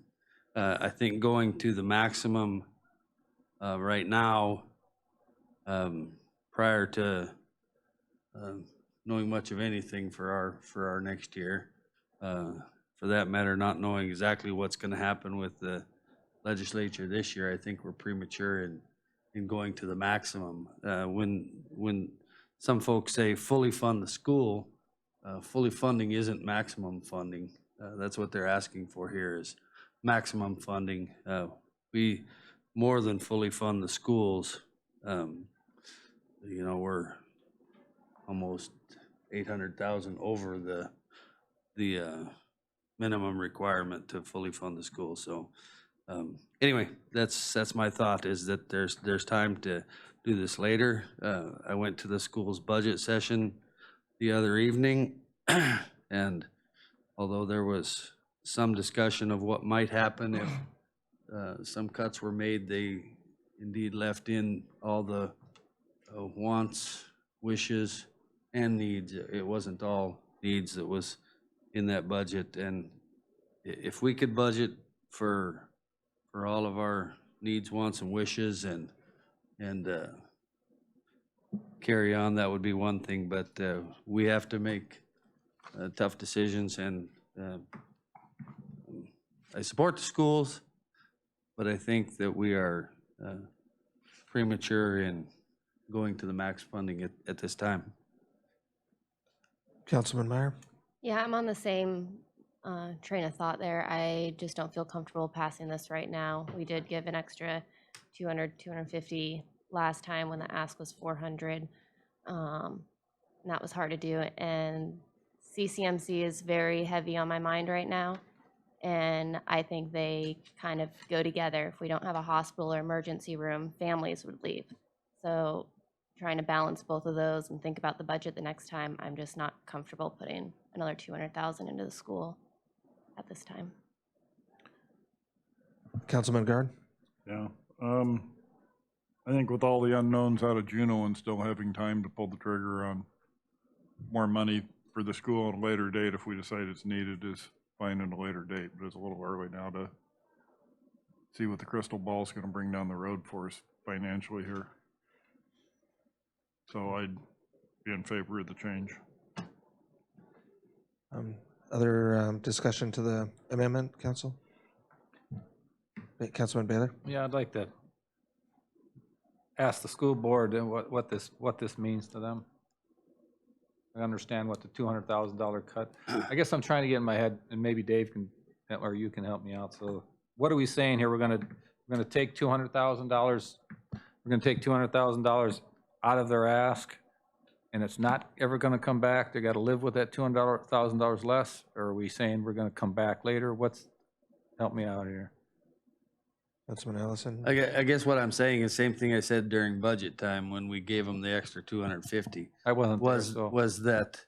Was that their audit for their year ending June 30th coming up will be done, unlike ours a year and a half later, theirs will be done in October of this year, of 2019. So at that point in time, we'll know what their real numbers are. Right now, they're estimating a lot, we're estimating a lot, the state's estimating, everybody's estimating. We will know for sure in October what they had at the end of June, what their general fund balance was at the end of June. We'll know all of those numbers in October, which is before the second half of the year. I understand there's things at the school with you know, staffing and such, but yeah, I'm the same with you. I want to hear what it does, and I think if we cut 200,000 from this, we'll probably hear what it does. But we're not cutting it at this point. I'm saying we got time to. So you're saying it could come back at a later date? Is that what you're trying to say there? I'm saying I'm willing to consider it anytime the need gets real, if you want to quote it as that. But this is our budgeted number. This is the number we came up with for budget. The 1.75. Mm-hmm. Which was 200,000 over what our draft budget was, or what we gave last Different years, though. budget year before, 250. right? 250? Yeah, we've done 1.5, tried to stay at 1.5 the last 3 years. And this was an additional 250,000 beyond that. So further discussion on the amendment, Council, or? Well, I'm not going to vote in favor unless, I'd like to hear, I'm still not sure what the effects it's going to have on the school. Well, Council, is there objection to just a very specific answer from the school superintendent on to that?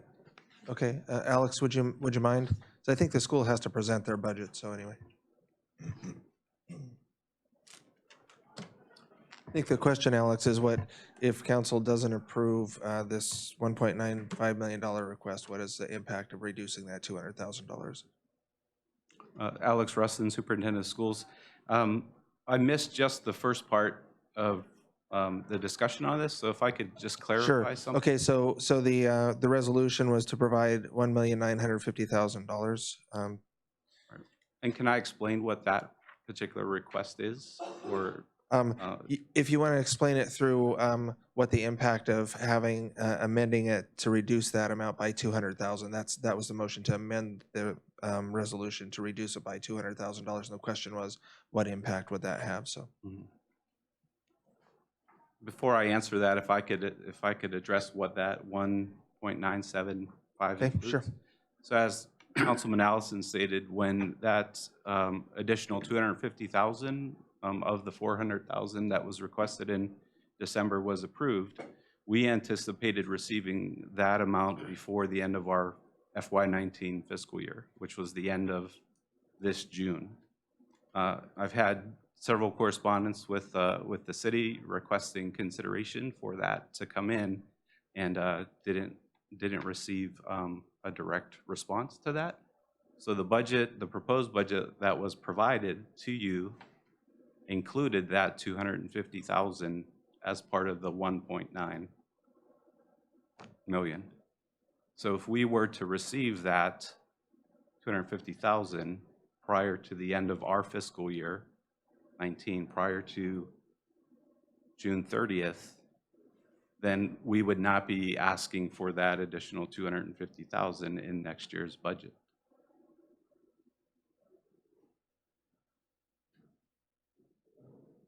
We would be asking for the additional 200,000, I'm confused. making the total, if we get the 250 before the end of this fiscal year, our request to the city would be the 1.75. So the 1.5 was budgeted. Council approved an additional 250,000. If that had been received in the first half, that would have been 1.75 there. Then this current request would not be 1.950, it would be 1.70.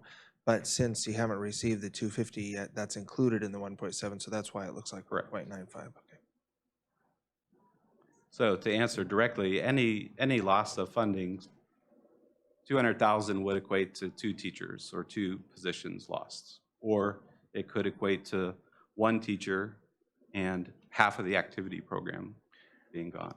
So what if, 250,000 could equate to no student activities whatsoever. and then correct me if I haven't answered, Council, but I think part of the question is, what if Council had more revenues and say revisited that $200,000 in September, October or something? Does approving it later have an impact on approving it now? It does, in that it's not a guarantee.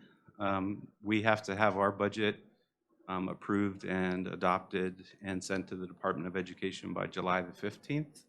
So anything after that certainly would help, but we would have to make decisions based on what we knew our revenue sources were by the submission to the Department of Education in July. We anticipate adopting our budget at our next June board meeting, which will be on the 12th of June. Does that answer the question, Council or Councilman Schaefer? So the 1.9 though covers your, like the upcoming fall and spring, but it just, we've already paid, I'm confused on, the timing is what's messing me up, is that we've already paid 5 months and half of our year is ending in the first, but it's the end of your year. And so it's the end of our budget cycle. So the second half of our payment, but it's the beginning of your budget cycle. And so I'm getting confused about where the 250. I think Manager Lanning wanted to clarify that. I've got to find the page, Right. but I had a different question. Alex, for the past 2 or 3 years, the city is supported at the level of 1.5. In that time, you've added 3 teachers, at least. Isn't that correct?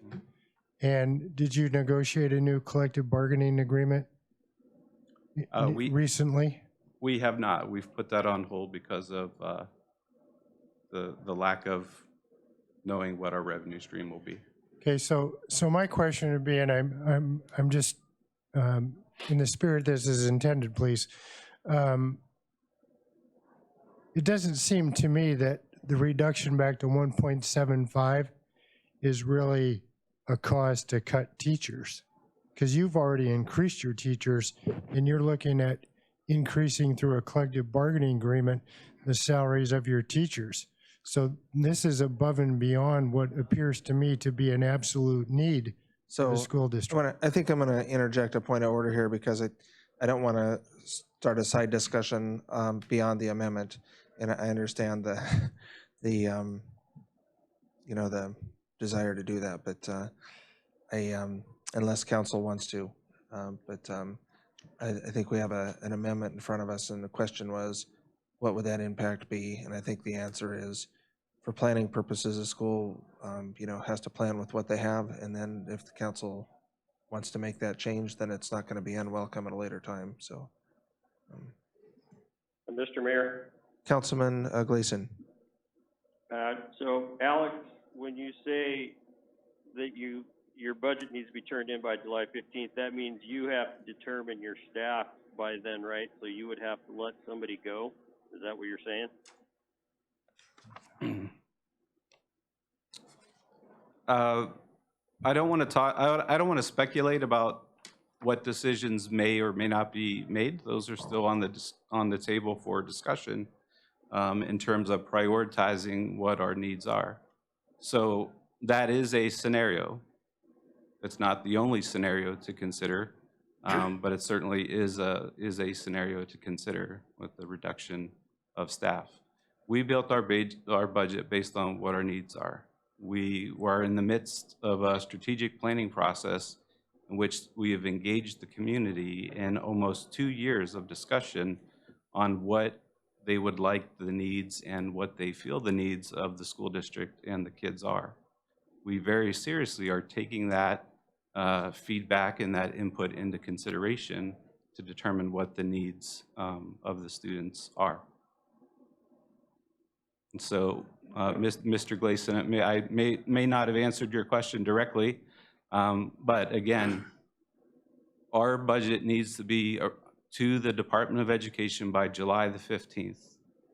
And we will have to make decisions based on what our revenue stream is prior to that adoption. We anticipate adopting the budget in June, and we'll certainly, I'll be making recommendations to the board on how to balance that budget based on what our revenues are. Mr. Lanning's point, that request does not include any anticipated bargaining agreements. Those are on hold. Okay. And our budget is laid out, as you can see, on page 97. For the first half, January to June of this year, it's $844,000. And then in the first half, which is your July to December, we've budgeted 906, which is a $250,000 increase from 2018. When we prepare our budget in October, we will appropriate their next budget amount for the January through June of 2020 and the July through December of 2020 contained in our budget. So it would be difficult for us to anticipate that number to June 2020 because we're only in 2019, so you're sort of advanced budgeting to 2020. Okay. Council, have your questions been answered there? I don't want to. Yeah. So, thank you, Alex. I appreciate it. And Manager Lanning. So we have an amendment on the floor. Councilman Allison? Yeah, as Manager Lanning pointed out, the appropriated amount, on their page 25, it says the appropriated was 1,750 for their budget year. That's not exactly right, I guess, but it's neither here nor there. My point is that their audit is done in October. Their actual versus their anticipated have been off every year for the last several years. Last year's budget for their period ending June 18th, and or June 8th, 2018, I may be off by a little bit, but it was, their cash on hand was close to $2 million, and their reserves were nearly the maximum that they can possibly have, around 700,000. I want to see what their audit comes out before I commit us to a maximum amount. And I'm not sure also if I know that committing to this isn't appropriated, or this resolution does not actually appropriate. I'm not sure that we can appropriate for a future year. That's, the governor's arguing with the legislature about that right now. I just think there's plenty of time, and I prefer not to add the other 200,000 at this time. Councilman Meyer, to the amendment, please. So my reasoning kind of for the amendment too is that we haven't done our budget. We have a lot of big ticket items coming up. So if we were to pass this without the resolution, then we could be putting the school district in a tough position where we don't appropriate the amount that they're hoping for, and then the next school year, they would have to use a lot less. If we did the 1.95 million on the resolution that was requested, minus the amount that we already appropriated for this budget, that leaves $1.044 million dollars. So if we budget, when we do our budget in the fall, say we give them 1.7, then they only have 700,000 for the next school year. And then they're going to be coming back asking for more money again. And I just think it would be a tough position to take away money from their budget or put them in a harder place down the line before we have it all figured out. Councilman Garden. This is an aside story, but this is the same stuff we run into trying to deal with the state on their fiscal year and us running different, and then the school district having to rely on us with us running. Is there any chance that at some point in time we should look at maybe changing our fiscal year to match the others around us? Council has discussed that, and there's trade-offs there, and there's some, I know council's looked at it 2 or 3 times, and there's reasons why why you do that, and the way that cities' revenue streams work differently. But to stay on task here, then I've heard three speak in favor of the amendment. Did anyone want to speak in opposition to the amendment? Councilman Schaefer. Mr. Mayor, Councilman Schaefer, then we'll get to you, Councilman Gleason. okay. I just know, like, the public of Cordova, they want to fund our schools. Like, when you talk to people, everyone always talks about how great our schools are, how they're able to provide the kids with all this opportunity. And so we want them to be able to deliver, the best education that we can. But when would the 200,000, like, when would that be dispersed? Like, that extra 200,000, would it be incorporated into the monthly payments already doing, or would it kick in after? I'm just wondering when that would, logistically, how it would work. I don't have an answer to that because I don't know that we have the cash flow to pay it. I mean, Yeah, they requested it by June okay. 30th, The 200,000. the 250 or whatever it is. We haven't paid it because we don't have the cash flow to pay it, given the other obligations that we have as well. And I don't know when that situation improves. Councilman Gleason? I'm sorry, did that answer your question? I don't know. Did you have a clarification? I think I have an answer. If you were asking about if you pass that at 1.95, Yes. which that's is what I'm how it's asking. written, the extra that you'd still owe them would be the 1.044. We'd divide that By the 6. monthly payment, yeah. And yeah, that would be the new payment after we exhausted our end of. This June. No, I think it would be the beginning July of through December? 20. The first 6 January. months of 20. For 6 months of 20. Okay. But then when we really pass our budget and pick what we're giving them for our 20, then we'd take half of that and divide it for the second half of 20. And that's why we always have this worksheet, which is half of one year's city budget and half of the next year's city budget. And then I think that we always have made the bigger half be our second half of our year, well, not the bigger half, but like if it got increased, the second half of our year is when we have cash flow. And it's easier for us to come with bigger numbers. And that's contained in our budget as it's written. And our budget actually splits it. If you see two line Yeah, I've items, seen- it yeah. actually does have it split. Did that answer your question, Councilman Schaefer? Yes, thank you. Okay, and I think I heard a support. So Councilman Gleason and Baylor. Councilman Yeah. Gleason, yeah. I'm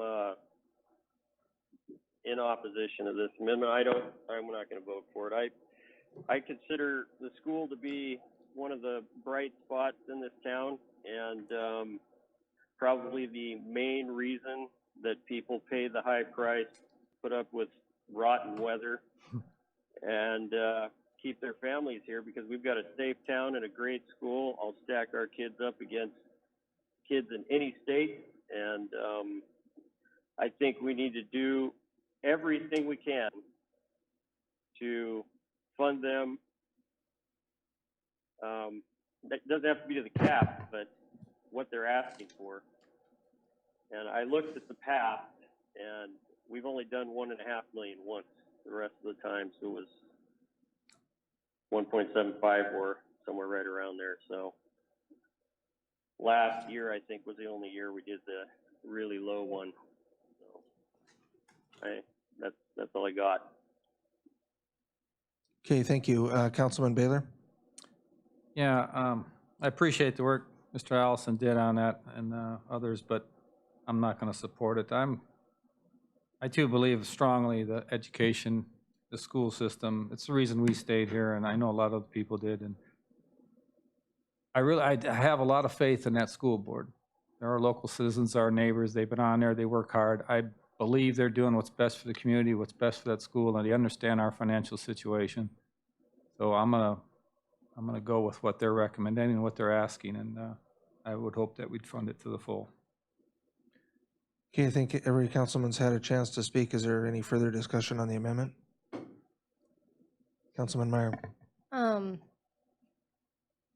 Maybe it's just a clarification or just a question. The gym floor that we appropriated, was that in fiscal year 2017 for the school district? Because I know it says 1.875 million that the city contributed to the school district, and I was wondering if it included the gym I floor, think it was. It was or if that was budgeted, how much they, 137, Yeah, we both contributed. 137. so that, the budgeted for fiscal year 17 was 137 minus. The school's Subtracted. fiscal year? What are you looking at? The school's budget, the City school's budget? fiscal year, or the city's Page fiscal year? 27, the school district provided a 6-year historical data. Oh. I was trying to match those up with the city's budget, and it looked higher than what the city had listed as actual. About 100 and, Yeah, so part of 17 would have been part of city's 16. okay. That's what was my question, is like, why was that a lot higher than? Okay, any Listed. further discussion, council? It is a voice vote on the amendment to reduce funding to 1.75 million. Should we do a roll call, though? 'Cause we know Yes, it's please. going to be a discrepancy. Yes, that's a good idea. So on the amendment, Melina Meyer. Miller. No. Motion fails, Fails. 3-3. So we're back to. Because we're back to the, resolution. back to the main motion, the resolution as submitted. Discussion?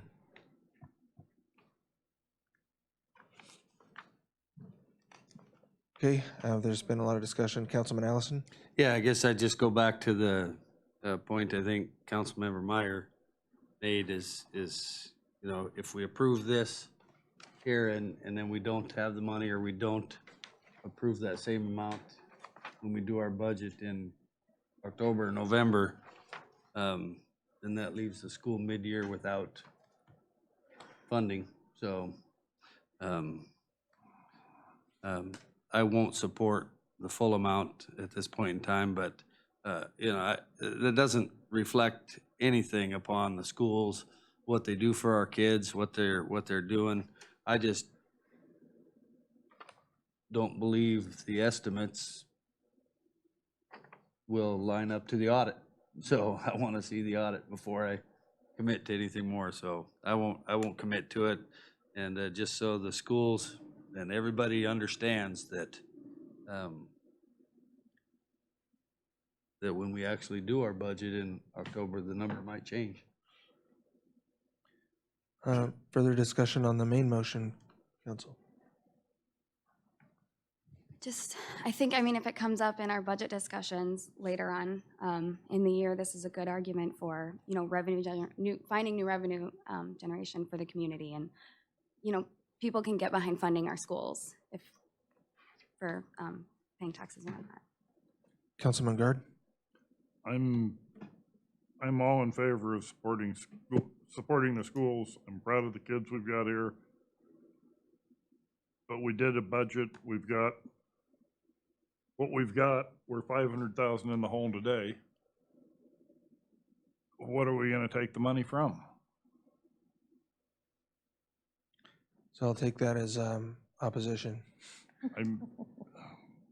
I'm just conflicted. Okay, further discussion, council? Councilman Meyer. Mr. Mayor, oh, sorry. Councilman Meyer, then Councilman Gleason. What happens if we don't pass it tonight? If we don't act on their request by June 1st, they get their request. So I guess if this fails tonight, then we'd have to meet again before June 1st if council so chooses to try to vote it again, or it fails and it's in fact approved. So even if it failed tonight, we weren't able to meet before June 1st, then it would just be approved anyways. Yes. Councilman Gleason.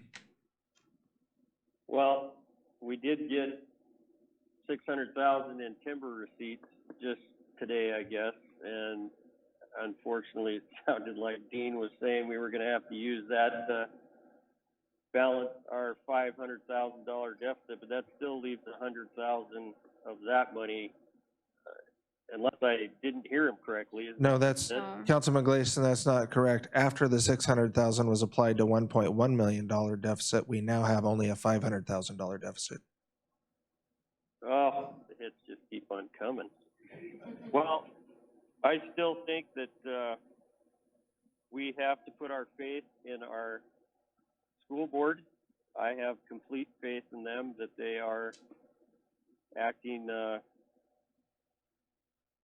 according to what they've got to deal with. And I think we need to, if we run into a problem where we're $200,000 short, then we need to vote to take the money out of the savings account. But I am in favor of funding them as written. Any further discussion, council? Okay, I think this would be good for a roll call vote as well. Okay, so on approval of Resolution 51921. David Allison. No. Ann Schaefer. Yes. Jeff Guard.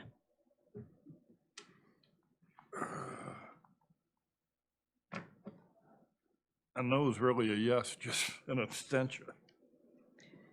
You cannot abstain. You're not allowed to abstain. No, I'm not.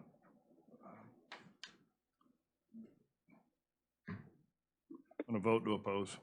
No. No. That's a no for you. Melina Meyer. No. David Gleason. Yes. Tom Baylor. Yes. And Ken Jones is absent.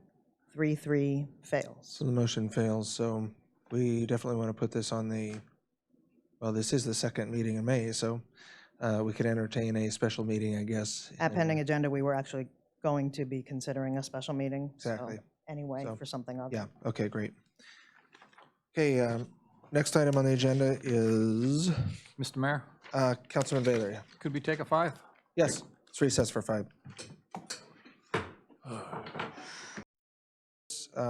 Have a request to revert to audience comments on the agenda.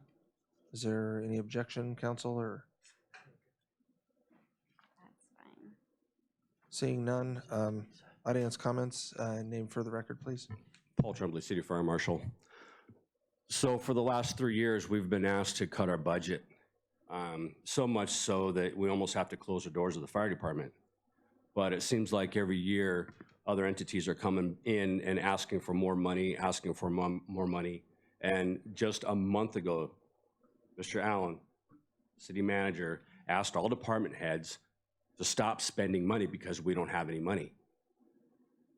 The finance director just came up here and told you you're $500,000 in the hole. And we're still asking for, people are still asking for money. And I think it's ridiculous. I want $200,000 extra, and I'd like to hire 2 extra employees. If we're giving out money and we're not understanding how the structure is working here with our budget, what are we doing here? Why am I here? Thank you. Okay, thank you. Okay, so the next item on the agenda is unfinished business. We have none. Miscellaneous, new and miscellaneous of business is a certification of the 2019 property assessment roll. Mayor, Councilman Allison. move to certify the 2019 property assessment roll as presented by the city clerk's office. Second? Have a motion and a second by Councilman Baylor. Any discussion, council? Hearing none, all those in favor? Aye. Councilman Gleason, do we have you online? Yeah, my button wouldn't shut off. Okay, great, thank you. Aye. I just wanted to make sure we didn't lose you after the recess, so that's aye. Okay, motion carries. City self-funded health insurance plan, page 36.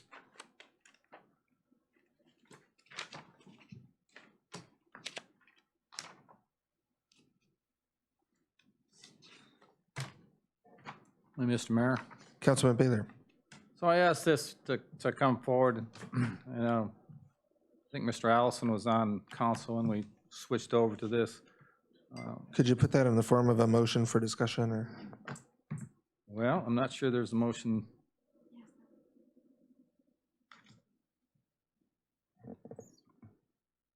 Well, I have to think about that a second.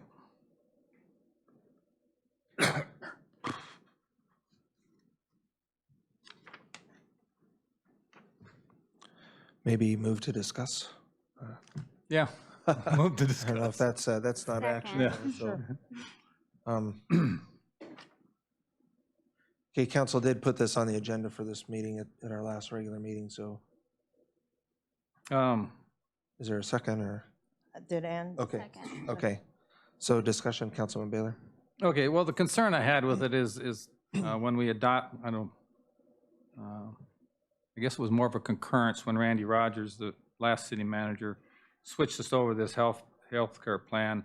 And I don't know, it was oversight on my part or our part, or maybe it doesn't matter to others, but it appears that there's only one person has the ability to make amendments and changes to this, which in a sense I understand. You've got to have somebody making decisions, but my concern is maybe a little bit more of a checks and balances as far as other people looking at any amendments that are added or subtracted. And I know in this discussion with the hospital administrator, he said he was included in some of these discussions on these amendments, which is fine and helpful. But when you go to the amendment, some of the amendments have one signature, some amendments have 2 signatures. So if you didn't know, if you're coming back and looking at this 10 years later, you'd want to know who made these amendments, who was involved with it, how did this process happen? And I think if we change that to add, I don't know if you would call it a witness on there or just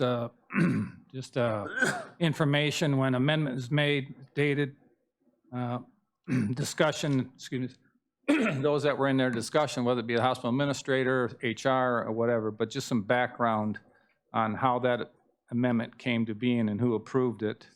I think that would go a long way to making sure that we were doing the best possible thing for our healthcare and our employees. So I guess in the end, we basically want the best and most fair way to get at this. And I think having another set of eyes on this, making a record of what's going on would be helpful. So that's why I put it on, and I don't know if my first thought was to form a committee, but I've had a little bit of discussion with the mayor on this, and maybe that's not the way to go, but when whoever we have as manager, whoever's plan administrator has a discussion, brings in other people, that becomes a record. So people later on down the line, or when they read the new policy, they understand how this was formed. Councilman Gard? Microphone, please. I'm sorry. As far as dollar effect,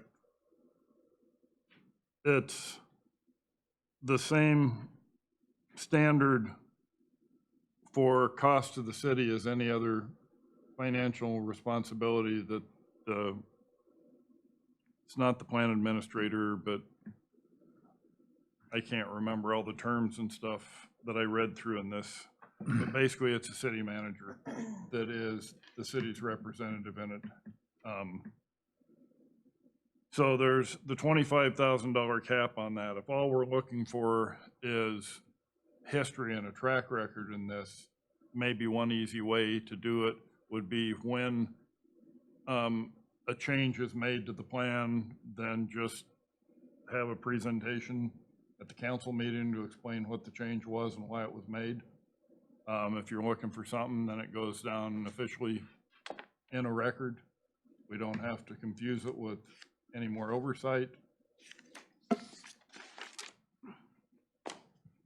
Are you asking me? I'm open for options. That'd be one way to do it. I just looking for some. Well, I don't know that we need anything, but if that's what your wish is. Yeah. Manager Lanning, do you have something to interject or? You know, this all developed while I was on vacation, so I'm trying to figure out what the actual issue is here. What I've been told through the grapevine is there's a concern that I approved Amendment 4, medical tourism, and Amendment 5 for travel reimbursement for my own specific benefit. And if that's the accusation that's being forwarded here, you know, let's throw this out on the table. I will offer you this. The first medical tourism payment for the plan was distributed in August of 2015. The plan was paying medical tourism benefits from the very inception, and in fact was paying medical tourism benefits during the Primera plan. Amendment number 4 was initiated by our third-party administrator to define something that hadn't been defined specifically in the transfer over from Primera to our self-funded plan. As far as Amendment 5, travel reimbursement was also being done over the years. I have records going back to 2015 of people that received travel reimbursement. At some point, those people, there were people who were seeking car rental payments, they were seeking hotels, they were seeking restaurant payments for travel to get medical procedures. Amendment 5 was intended to put conditions on those travel reimbursements. And that was also suggested by our third-party administrator. To that effect, as an example, by passing the first amendment, number 4, by the way, 8/16/15 was the date of the first reimbursement since going self-funded for the travel benefit.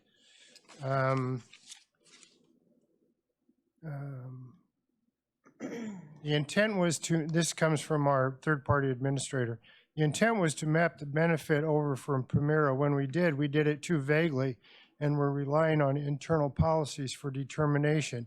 We did the amendment in order to create clarity and have a public-facing document that addressed the provision. let me know if you have any questions. In May 14th, 2018, during amendment number 4, which was just after signing amendment 4 for medical tourism, we had a city employee who was involved in a procedure, and because of delineating that medical insurance policy and writing on that one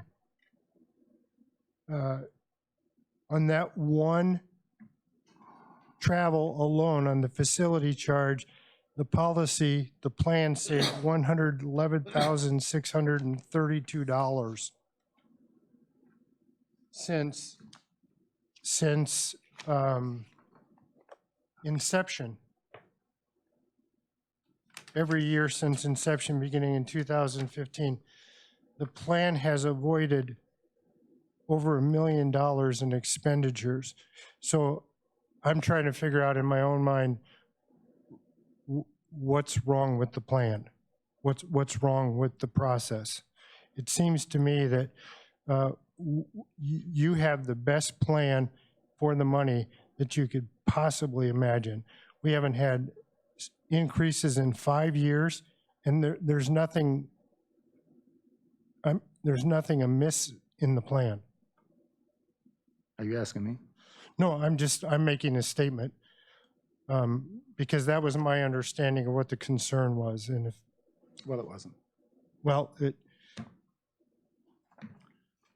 Okay, Councilman Allison, then Baylor. Yeah, I guess I wanted to start out with kind of what Alan ended with there was that the plan seems to be working pretty well for the city. We haven't had an increase in however many years this has been going on, 4 or 5, whatever it's been. We've actually been saving money overall each of those years, maybe not every one of those years, but how much did we save last year? 100,000 or something like that, wasn't it? yeah. So it is working. As far as another set of eyes or whatever you want to talk about on the amendments, I think whatever we got to do to make sure we're abiding by our code, which, you know, if those amendments are going to cost a certain amount, or we don't know what those amendments are going to cost. It seems to me like the amendments are saving us money at this point in time, but if they were to cost us money, we would certainly want to abide by our code that says that has to come. And maybe the solution to doing that is to run it, you know, aren't that many amendments.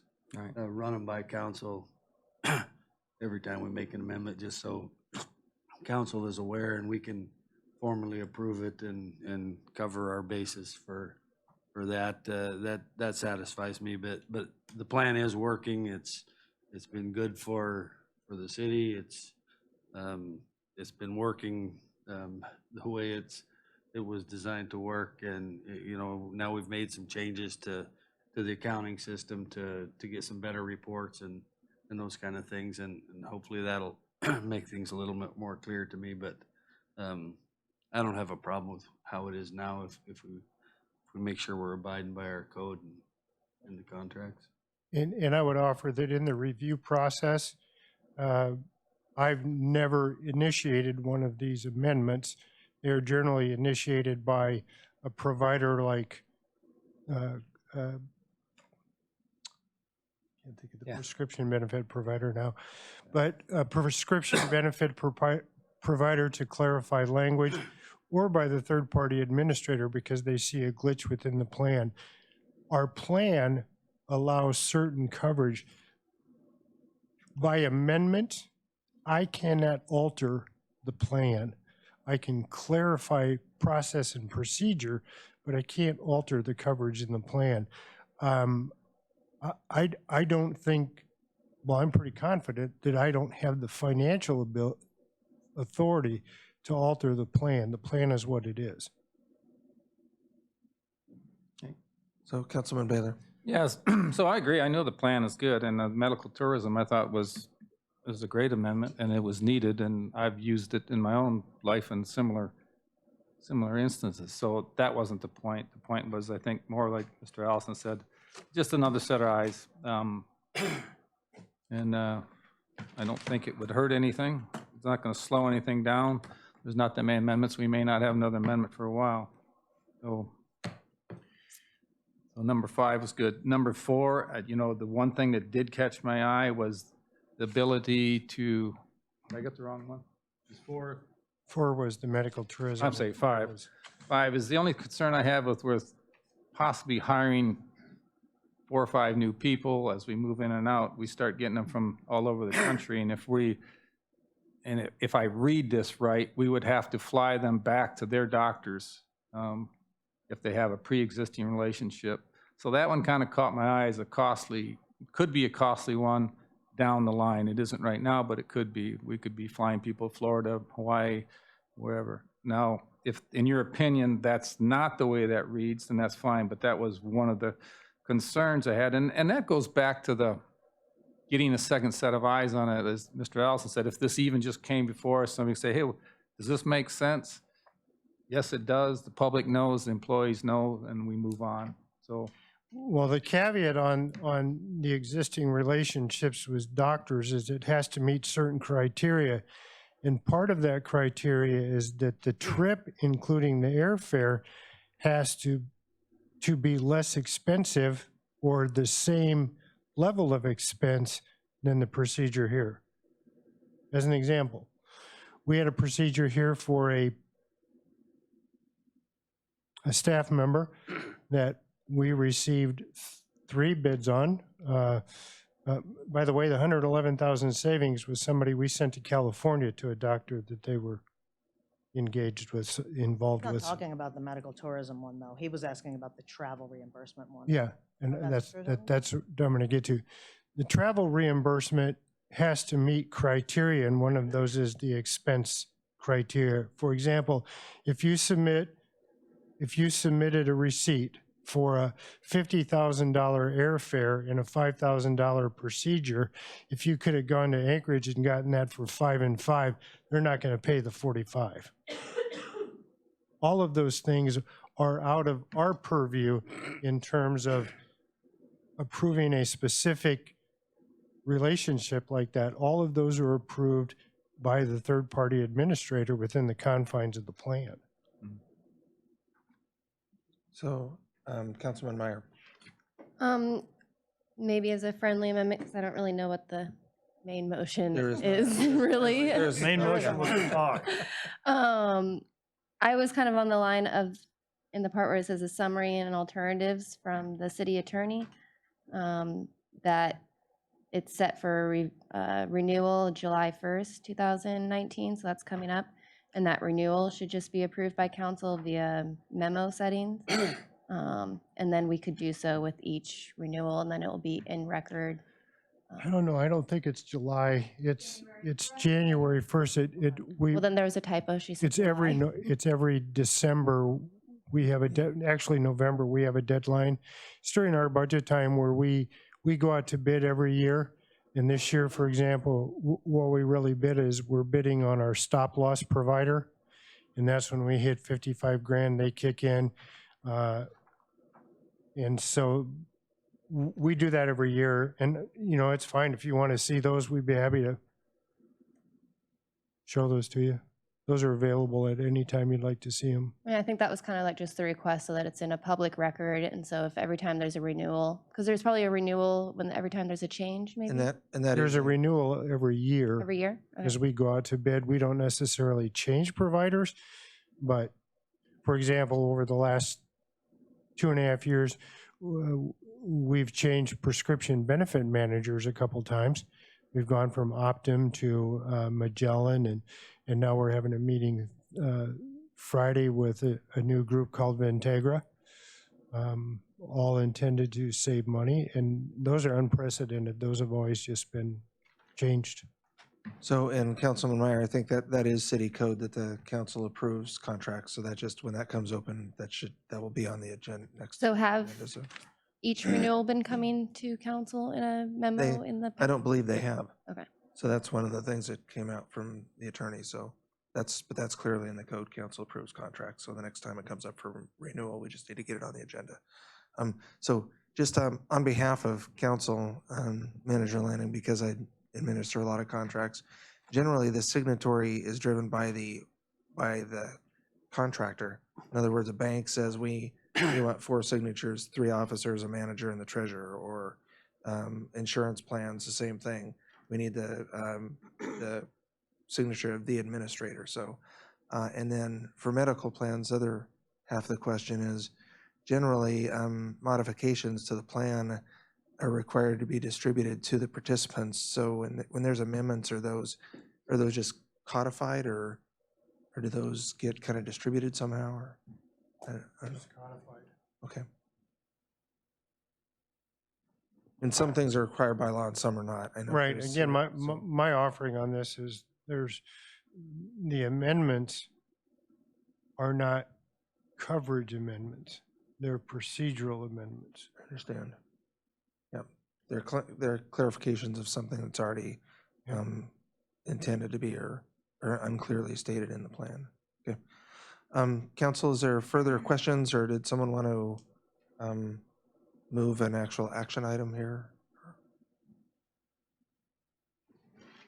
Well, I don't know if it's just, how about just concurrence in some way, that when these amendments are formed, that, I don't know, like Mr. Allison suggested, council is informed.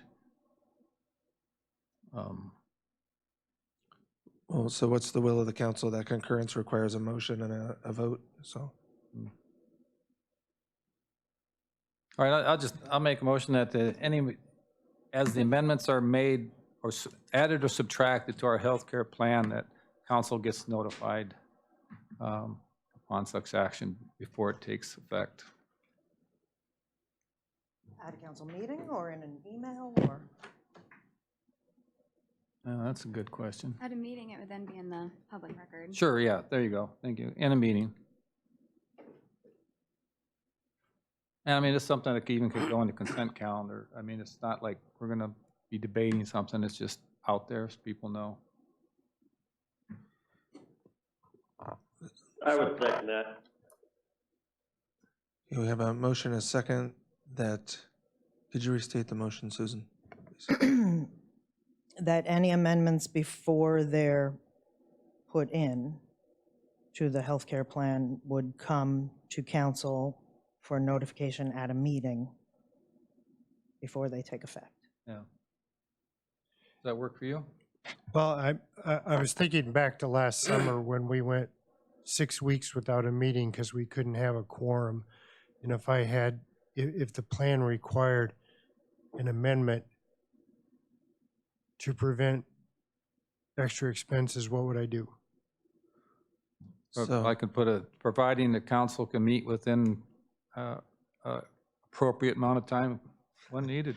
So Councilman Gard, well, that, asking beforehand implies some kind of concurrence or approval by council, but Councilman Gard. Yeah, I don't see for administrative things like this, why we need council approval for this. If all you're looking for is some way to get it out, well, no, you're the one I'm talking to. So that it gets out, so there's a record for it, that's fine. All we gotta do is, anything that's done on paper can be undone on paper. If for some reason, something weird happened and we decided we didn't like it and we wanted to set some other policy and direct the manager to follow this new policy, something could be undone, but we don't need to sit over the top of shoulders here and. So I take you're voting against the motion. Yeah, if you want to bring it up and just say it happened, that's fine, but I don't think we need to tie any hands on this to say you need our approval to make these amendments. So I'd be voting against the amendment. Just against the motion. It's not an amendment. Or a motion. Well, I could strike. I'll vote against something. I could strike the word approval. I don't think, as long as we're notified. It doesn't have to No, even be but- before it happens. Okay, point of order, Councilman Schaefer. I was going to agree with Councilman Gard that I don't think it needs to be something we need to approve, but I don't think it hurts for us to know about it after the fact, you know, like, just so it is in the public record. You do it, put it in a manager, you know, part of your manager's report at the next meeting. And Councilman Baylor, were you going to suggest an amendment or? Yeah, I would, that's exactly what I was thought, yeah, I would go with that, doesn't have to be before it's approved. Basically just what you said. And I'm Just perfect note with that. Okay, so just copy the council, any executed amendments in the next packet. Is that the, Thank you. Okay. Councilman Meyer? Well, this is So just. did the second agree with changing the motion That's to where I was that? going with it. Oh, You were the it was second, Gleason. Councilman Meyer. Oh, it was Gleason who seconded it. Gleason, second. I'm sorry. Councilman Gleason? Yeah. He's okay with Okay. it. Okay. Councilman Meyer? Go get him. It was just a general comment that we could just make sure that we adhere to our code from going forward and put it, every renewal, into our packet, so we see that too. Okay. Okay, so any discussion on the amendment to the motion that amendments to the employee health plan will be copied to the council packet? He just changed his motion and the second. we Okay, heard. so the main We'll just motion. call it a motion. Okay, great. Any discussion on the motion? All those in favor? Aye. Okay? Aye. Opposed? Okay, motion carries.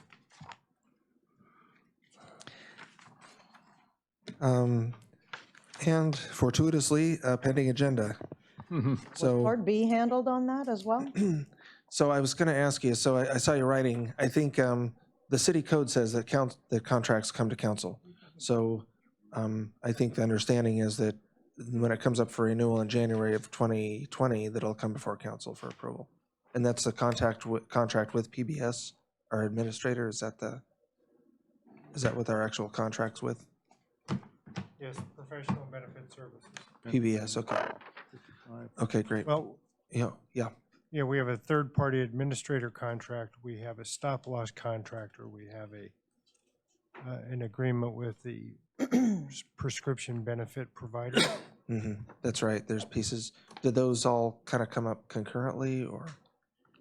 Well, they generally come up, the stop-loss provider, and I don't think we've ever, to my understanding, never renewed the contract with PBS. It's just kind of an ongoing thing. I don't think we individually consider the contract every year. Says it renews annually in the contract. Yeah, services agreement. Okay, But we'll have a procedure for annual review of these things going forward. okay.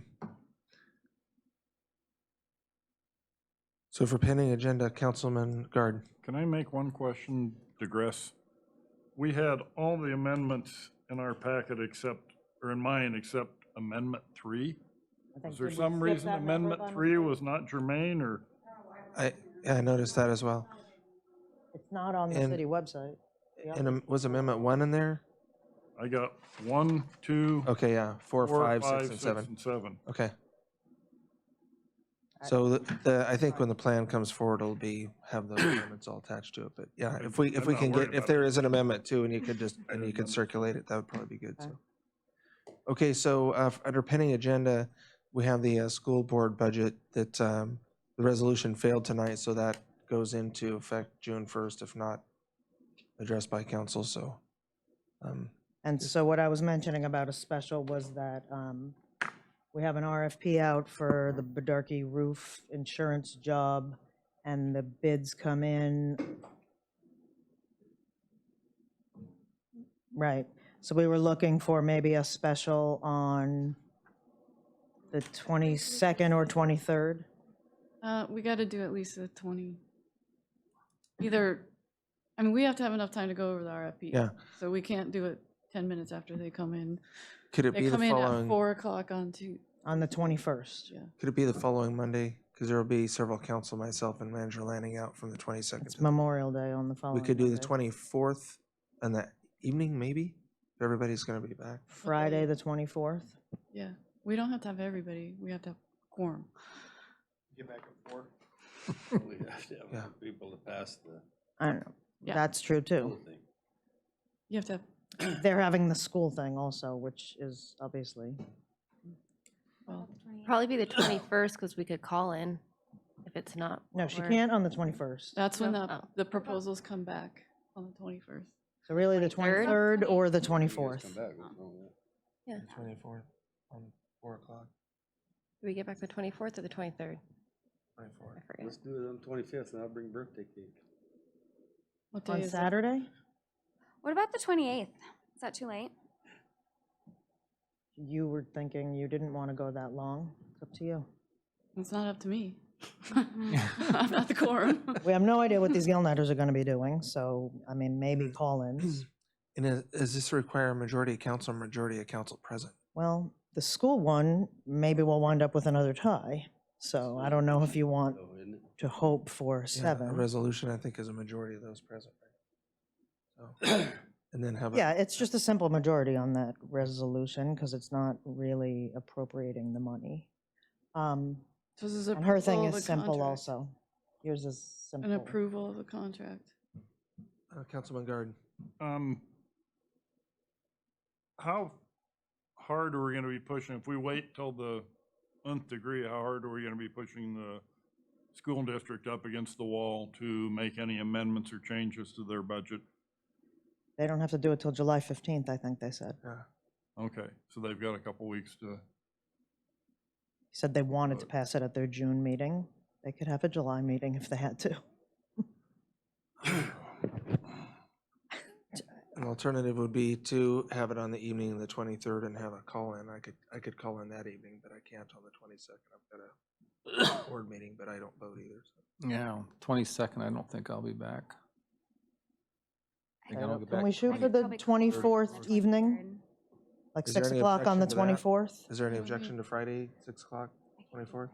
Okay. I'm not seeing any, so yeah. You can So still that bring a would be- cake. So it'd be 2 agenda items, the bid consideration and the school budget resolution, and it'll be this resolution back on the agenda the way was submitted, so.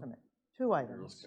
Did you say more than 2 items? 2 items. I said just 2 items. Right, okay. Yeah, bid consideration and the resolution. Okay, 24th, 6 o'clock. Yeah, and if we don't get any bids, I'll let you know. Did the RFP go out, you said? 2 went out on May 7th, 6th, I don't know. Do you have any contact with these guys down here doing Napa? Nope, no phone, only one phone call. That's all we've had. It went to the plans room, it went to the Alaska, can't remember their because it's always an acronym, I can't remember what their Is it stands for. online, the RFP? It's on the city webpage, it's online at the plans room. I'll let them know down there, yeah. Yeah, Okay. those, yeah, I'm sure they have a staff member who looks at the plans room. Yeah. oh, yeah. All right, thank you. Okay, do we have other items, Susan, for, Meeting with CCMC board. yeah, and then we talked about a joint meeting with the Harbor Commission. Oh, yeah. That went by us, so. Councilman Allison. Yeah, I have a couple of items, but I think they could just go on the pending agenda. I don't think we need to get into them until fall maybe, but one of them is to look into an ordinance change for the school thing, changing the date from May 1st to a time when we're doing our budget, October, November, or possibly forward funding the school for that whole thing to be able to appropriate like the state did, but of course the governor's, that's up and, there may be some legal discussion about that before Yeah. long, but I'd like to keep it on our pending so that we don't forget about it, because it does cause some issues, the way we're funding the schools and the way they're required to bring something up and we're required to do something about it without knowing what we're doing, so. Well, you're reminding me too, that there may be a little more clarity on where the state's at even by next Friday, Sure. with their legislatures. Well, it doesn't sound like possibly that's gonna hurt him, and he's already said that he wouldn't veto school funding, so. Mhm. The other thing I'd like to look at is the attorneys. I know we went out for RFPs several years ago, but I'd like to see us look into the I'll attorney's second that one. situation, but I don't think I would like the majority of council to be involved in those discussions directly, so maybe after summer season goes by, we can look at that, and also along with that, I think it's good to review maybe who has access to our attorneys and when they have that access. Sometimes I think some of our staff uses the attorneys for more than we need to, and I think we're spending a lot of money on attorneys that we don't necessarily need to spend it on, so. Like those on the pending agenda at least. Oh, one other thing. You had mentioned in your report, and I think we talked about it previous meetings even, about the federal funds Yes. availability for harbors and such, and a DC lobbyist or you know what. Yeah, I'll forward those emails to Susan. I meant to do that because they have the links to the funding information and stuff, but then I think that boils down to, does council want to consider an RFP or something to start moving forward with Harbor? I think we need to get that on the agenda for at least discussion to decide if we're going to. It's been on pending for a while. Yeah, so do you want that on like a June agenda or? I'd like it on the next one. Okay. Okay, so the next June agenda, so for discussion. For discussion? Well, I guess it would It be, can be the council action action item would be whether to or go. not to go for an Yeah, RFP. whether or not to go out for an RFP or to direct staff to go out with an RFP for services, so. Right, and then as far as the joint harbor meeting, I guess that's a matter of their availability and schedule. Councilman Baylor? When are we going to get back to the investment part of the things? Question. I mean, it's, as we wait, we can be actually losing money, you know, on this, you know, there's a lot of sitting there. So I don't know if Alan had a thought on that, but I'd like to continue moving forward with that if we could.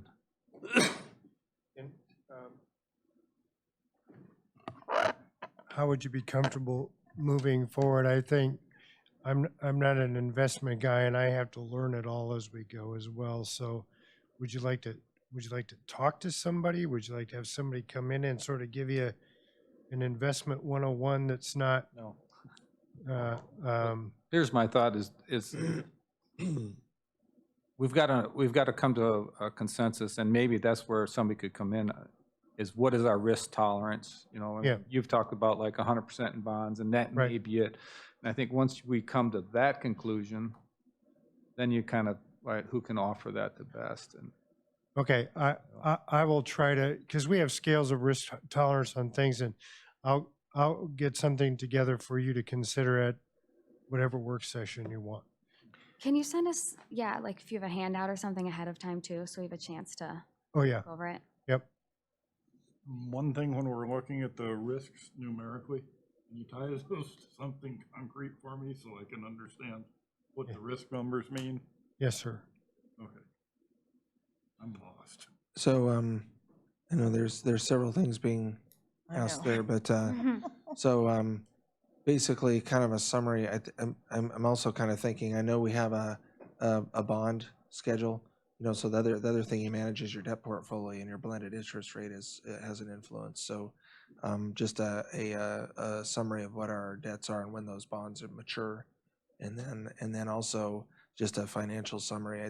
I think we're in a situation now where we should have a clean cash flow, and then we have so much in our permanent fund, and I think some of that's restricted. So that also gives a picture of how much there is to actually manage. So, okay. Is that, you got all that? Yeah, I got it. Is that a Okay. future agenda item or is it a pending agenda? Well, I think we have it on a work session as soon as possible. Work session? And get some understanding and some direction moving forward, because, you know, I agree we could be losing money, but so far the picture is we're gaining money. So, you know, Yeah. There's no way to hit it right. Yeah, we don't have to pull it, plug tomorrow, but I Yeah, think we need to start yeah. the process is what I'm thinking. I think if you were headed toward a logical conclusion, you'd want to make some policy change or affirmation along with the budget process for the end of the year. Makes sense. Okay, it's just pending agenda. Okay, We start getting into the items. yeah, So- yeah, yeah. Run out of paper? Yeah, I'm running out of paper on page 11 of my notes. Keep us focused. Meeting with CCMC board, are we setting something? What did we decide? Because somebody went on to something else when I said that last time. Yeah, so there's a, well, it's another rabbit trail. There's a June 4th meeting, but that's, That's just a small workshop. And if Kristen? you want to do investments in the work session, then on June 4th? It doesn't necessarily have to be its own. so I wonder if there's an audit, the auditors will be conducting the audit in June, but when would you expect an actual audit report?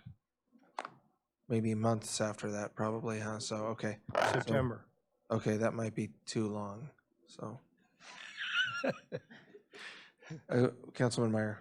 If we have a joint meeting with CCMC again, I would kind of like it not to be on one of our regular meeting days. I feel like that's a longer discussion that we need, and it probably should be dedicated just to CCMC and.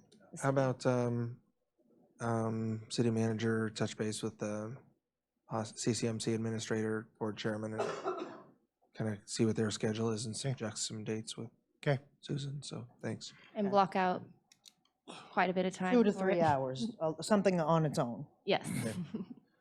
Mayor's lunch, do you want to do one? Yes, please. So I was going 4th Thursdays, I think, and that's a bad one this cycle, but You can do it whenever. I'll get together with, yeah, I'll probably try to do a Thursday earlier in June, because it's June. been a long time, yeah. Okay. And then Joint Harbor Commission, I think just, we'll just wait and see what the Harbor Commission schedule is and see if we can coordinate that. I just got corrected on this today. I will change it. Elected and appointed officials, they appointed, the CCMC board has new chair and co-chair. Or it's not president, it's called chair. Okay, Faith sent me those today. It'll change for next time. so I think that's a pretty full next agenda and pending agenda, so unless there's anything else that we missed, Audience. I'm sorry, what's that? Audience? Yeah, we struck item 18 from the executive agenda, so audience participation, sorry, wandered from the mic. Kathy Renfeld, Cordova Chamber of Commerce. I just wanted to, I can't remember if I told you all that the Alaska Small Business Development Center did come to town and do their workshops, and there's 2 that they did in person, and then there's 4 more that are happening via distance, via webinar, and then we're going to have them all available on demand webinar on our website, on the business resources page, and they center around creating a business plan and using financial models to make decisions about your business. The first session was well attended that we held here, so thanks for your support of that. The economic summit that we hosted here that you guys supported was the whole reason that happened. So thank you for your support of that. And then they did install a kiosk at our office in the chamber. So in one of the rooms there's actually a workstation that they brought in and set up that anyone can come in. They can make an appointment through the Small Business Development Center office in Juneau and come in and use that to work on their business plan, to meet via distance with the folks at SBDC. So it's really just going to be a portal for people to be able to get Small Business Development Center resources and support in Cordova. So that's exciting. And then also I wanted to make sure you all knew that Cordova Cleanup Day is scheduled for May 25th, which is the Saturday after graduation. So I hope that you all will participate and join us on that day. It starts at 10 a.m. here at the Cordova Center. We'll be handing out route assignments and bags and gloves, release people to go make Cordova cleaner, and then come back here for a barbecue We're looking for donations and volunteers to help with the barbecue and the raffle prizes and things like that. And of course, we're looking for people to come participate in the cleanup, and extra points if you can get a team together. Maybe you could coordinate outfits, make it fun. Okay, thanks. All right. Thank you. And other audience participation?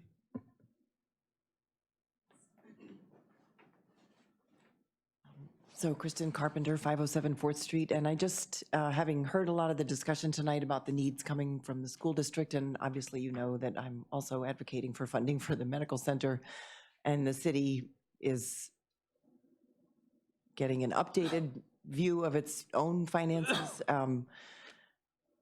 I just think back to the all the work that the council put into a financial sustainability plan and the two measures that it adopted last winter, and one of them was the marine fuel tax. And I don't know if it's possible to reconsider something like that, but I was discouraged that I know it, what happened with the ballot initiative, and I don't know if it's possible to reconsider it, but that was one mechanism for distributing some of the tax burden to people who come here just in the summertime, and to have those people contribute to our local infrastructure. And it's really frustrating to me that met the fate that it did last year. But like I said, given the financial picture, I would, I guess, raise that for possible reconsideration. I don't know technically if that's Is allowed. that 2 years? Do you have to wait 2 years before you can? 2 years. Is it? So that would be next March, yeah. Okay. Unless it was a different amount, right? I'm not, Yeah, I'm not yeah, 100% there sure. are some There's a way to put it back on. However, we kind of stole the thunder from that to do wharfage at Yeah. the harbor to help fund the harbor project, so we lost that option to the general fund, kind of. Obviously, it could still go on as a motor fuel tax, but that was the main gripe of the people. Does it have to go back on the ballot? I mean, didn't council No. approve it no. initially? Yeah. Council- so- yeah. Oh, yeah, council. Yeah, Council right, that's can what I approve thought, it, yeah. so, okay. That's right, it wouldn't be a ballot. Yeah. Hopefully. I had something else that escaped me, so thank you. Okay, thank you. Other audience participation? Okay, council comments. I'll start online with Councilman Gleason. I'm bobbing around out here like a cork. Just want Paul to know I like the fire department too. And I guess if I would make a comment about the fuel tax, the problem with that a lot of people had with it was it only taxed about half of the gas. There's a lot of exempt entities in town that burn about half the gas. But we definitely have to raise our revenues. You're right there. So that's all I got. Okay, thank you. Good luck tomorrow. And Councilman Baylor, No comment. raise some raw fish tax revenue for us. Good job getting the grant for the stairs. We kind of skipped over you there. It was in there. Yes. Very good. Thank you very much. Thank you. Councilman Garden. Thank everybody for coming, and thank Kathy for gracing us with your presence for the time that you've done so graciously. Thank you. Councilman Schaefer. Yeah, thanks for all the input tonight, and for everyone for coming, and thank you to Kathy. Good job to Samantha on the stairs, and good job to Leif and Alan for putting the budget together. It looks really nice. Councilman Allison. Baseball season starts Saturday. No kidding. We got 2 4-year-old T-ball teams Oh, well. and 3 5 and 6-year-old teams. So there's 5 T-ball teams. A lot of kids. A lot of in hot this dog town. eating time there. A lot of kids in this town. So Big anyway, room. opening ceremony's 9:30 in the morning. Saturday, hopefully sun shining. I think I put it on the calendar. You might have. That might be an option for Chambers Cleanup Day, is getting some teams from the ball field, because there'll be games on Saturday, the 25th as well. So, yeah, get a hold of Reggiani or stop by this Saturday and talk to some coaches. I'm not sure who all's even coaching. So, Anyway, that's happening. Thanks, Kathy, for the time you've put in. What the mayor said was true. This place wouldn't be here without you, and you've done a lot of good for Cordova, so thank you. Sam and staff for their work on the grants and getting the stairs project and working on the other grants. Appreciate the work that you guys have done. And the last thing I just had was a comment on correspondence. We've talked about it before, but just want to make sure that any council member that's getting correspondence that is forwarded to clerk and distributed to the rest of the council, the mayor and the manager, so that we can all have the same information. I think the modifications and such to the insurance plan was surprised you knew more about it than everybody else. So obviously some things aren't getting disseminated. And then I noticed on the attorney, and one of the reasons I want to talk about the attorneys at some point in time is I think any correspondence that we're having with the attorneys, unless it involves the manager should be involved with that, should be at least CC'd on those correspondences, and then it can be determined if council needs to be CC'd in that or the mayor. But I think we have a lot of correspondence that even the manager might not be aware of with our attorneys, but then ultimately gets the bills for it. So we need to watch our correspondence and make sure everybody's getting CC'd that needs to. So anyway, that's all I have for now. Okay, thank you, Councilman Meyer. Yes, thank you, Kathy, for all the years that you put in and building this great building, all the work that you put in towards that. And the stairs that are gonna be put back in, I'm excited, or put in, they're originally in the plan, so it's nice to see the building getting completed. And thank you, everybody, for coming. I get one more quick one. Yes, Councilman Baylor. Thanks, Kathy. But here's something you're not going to hear. I was in the DMV, and I should know her name, but she's a delight to be in there. She's very, very helpful, patient, thrifty. I mean, people saying, what do you need? So your DMV experience is very good. So Yeah. Davina, very, very, Awesome. yes, she is awesome. So That is anyway. not usually a bright spot in Yeah. customer service. So. Good point. Okay, we do have an executive session item on the agenda, so we'll recess. You're going to recess now? Yeah, I Yeah. know. I've been around here. I should know her name.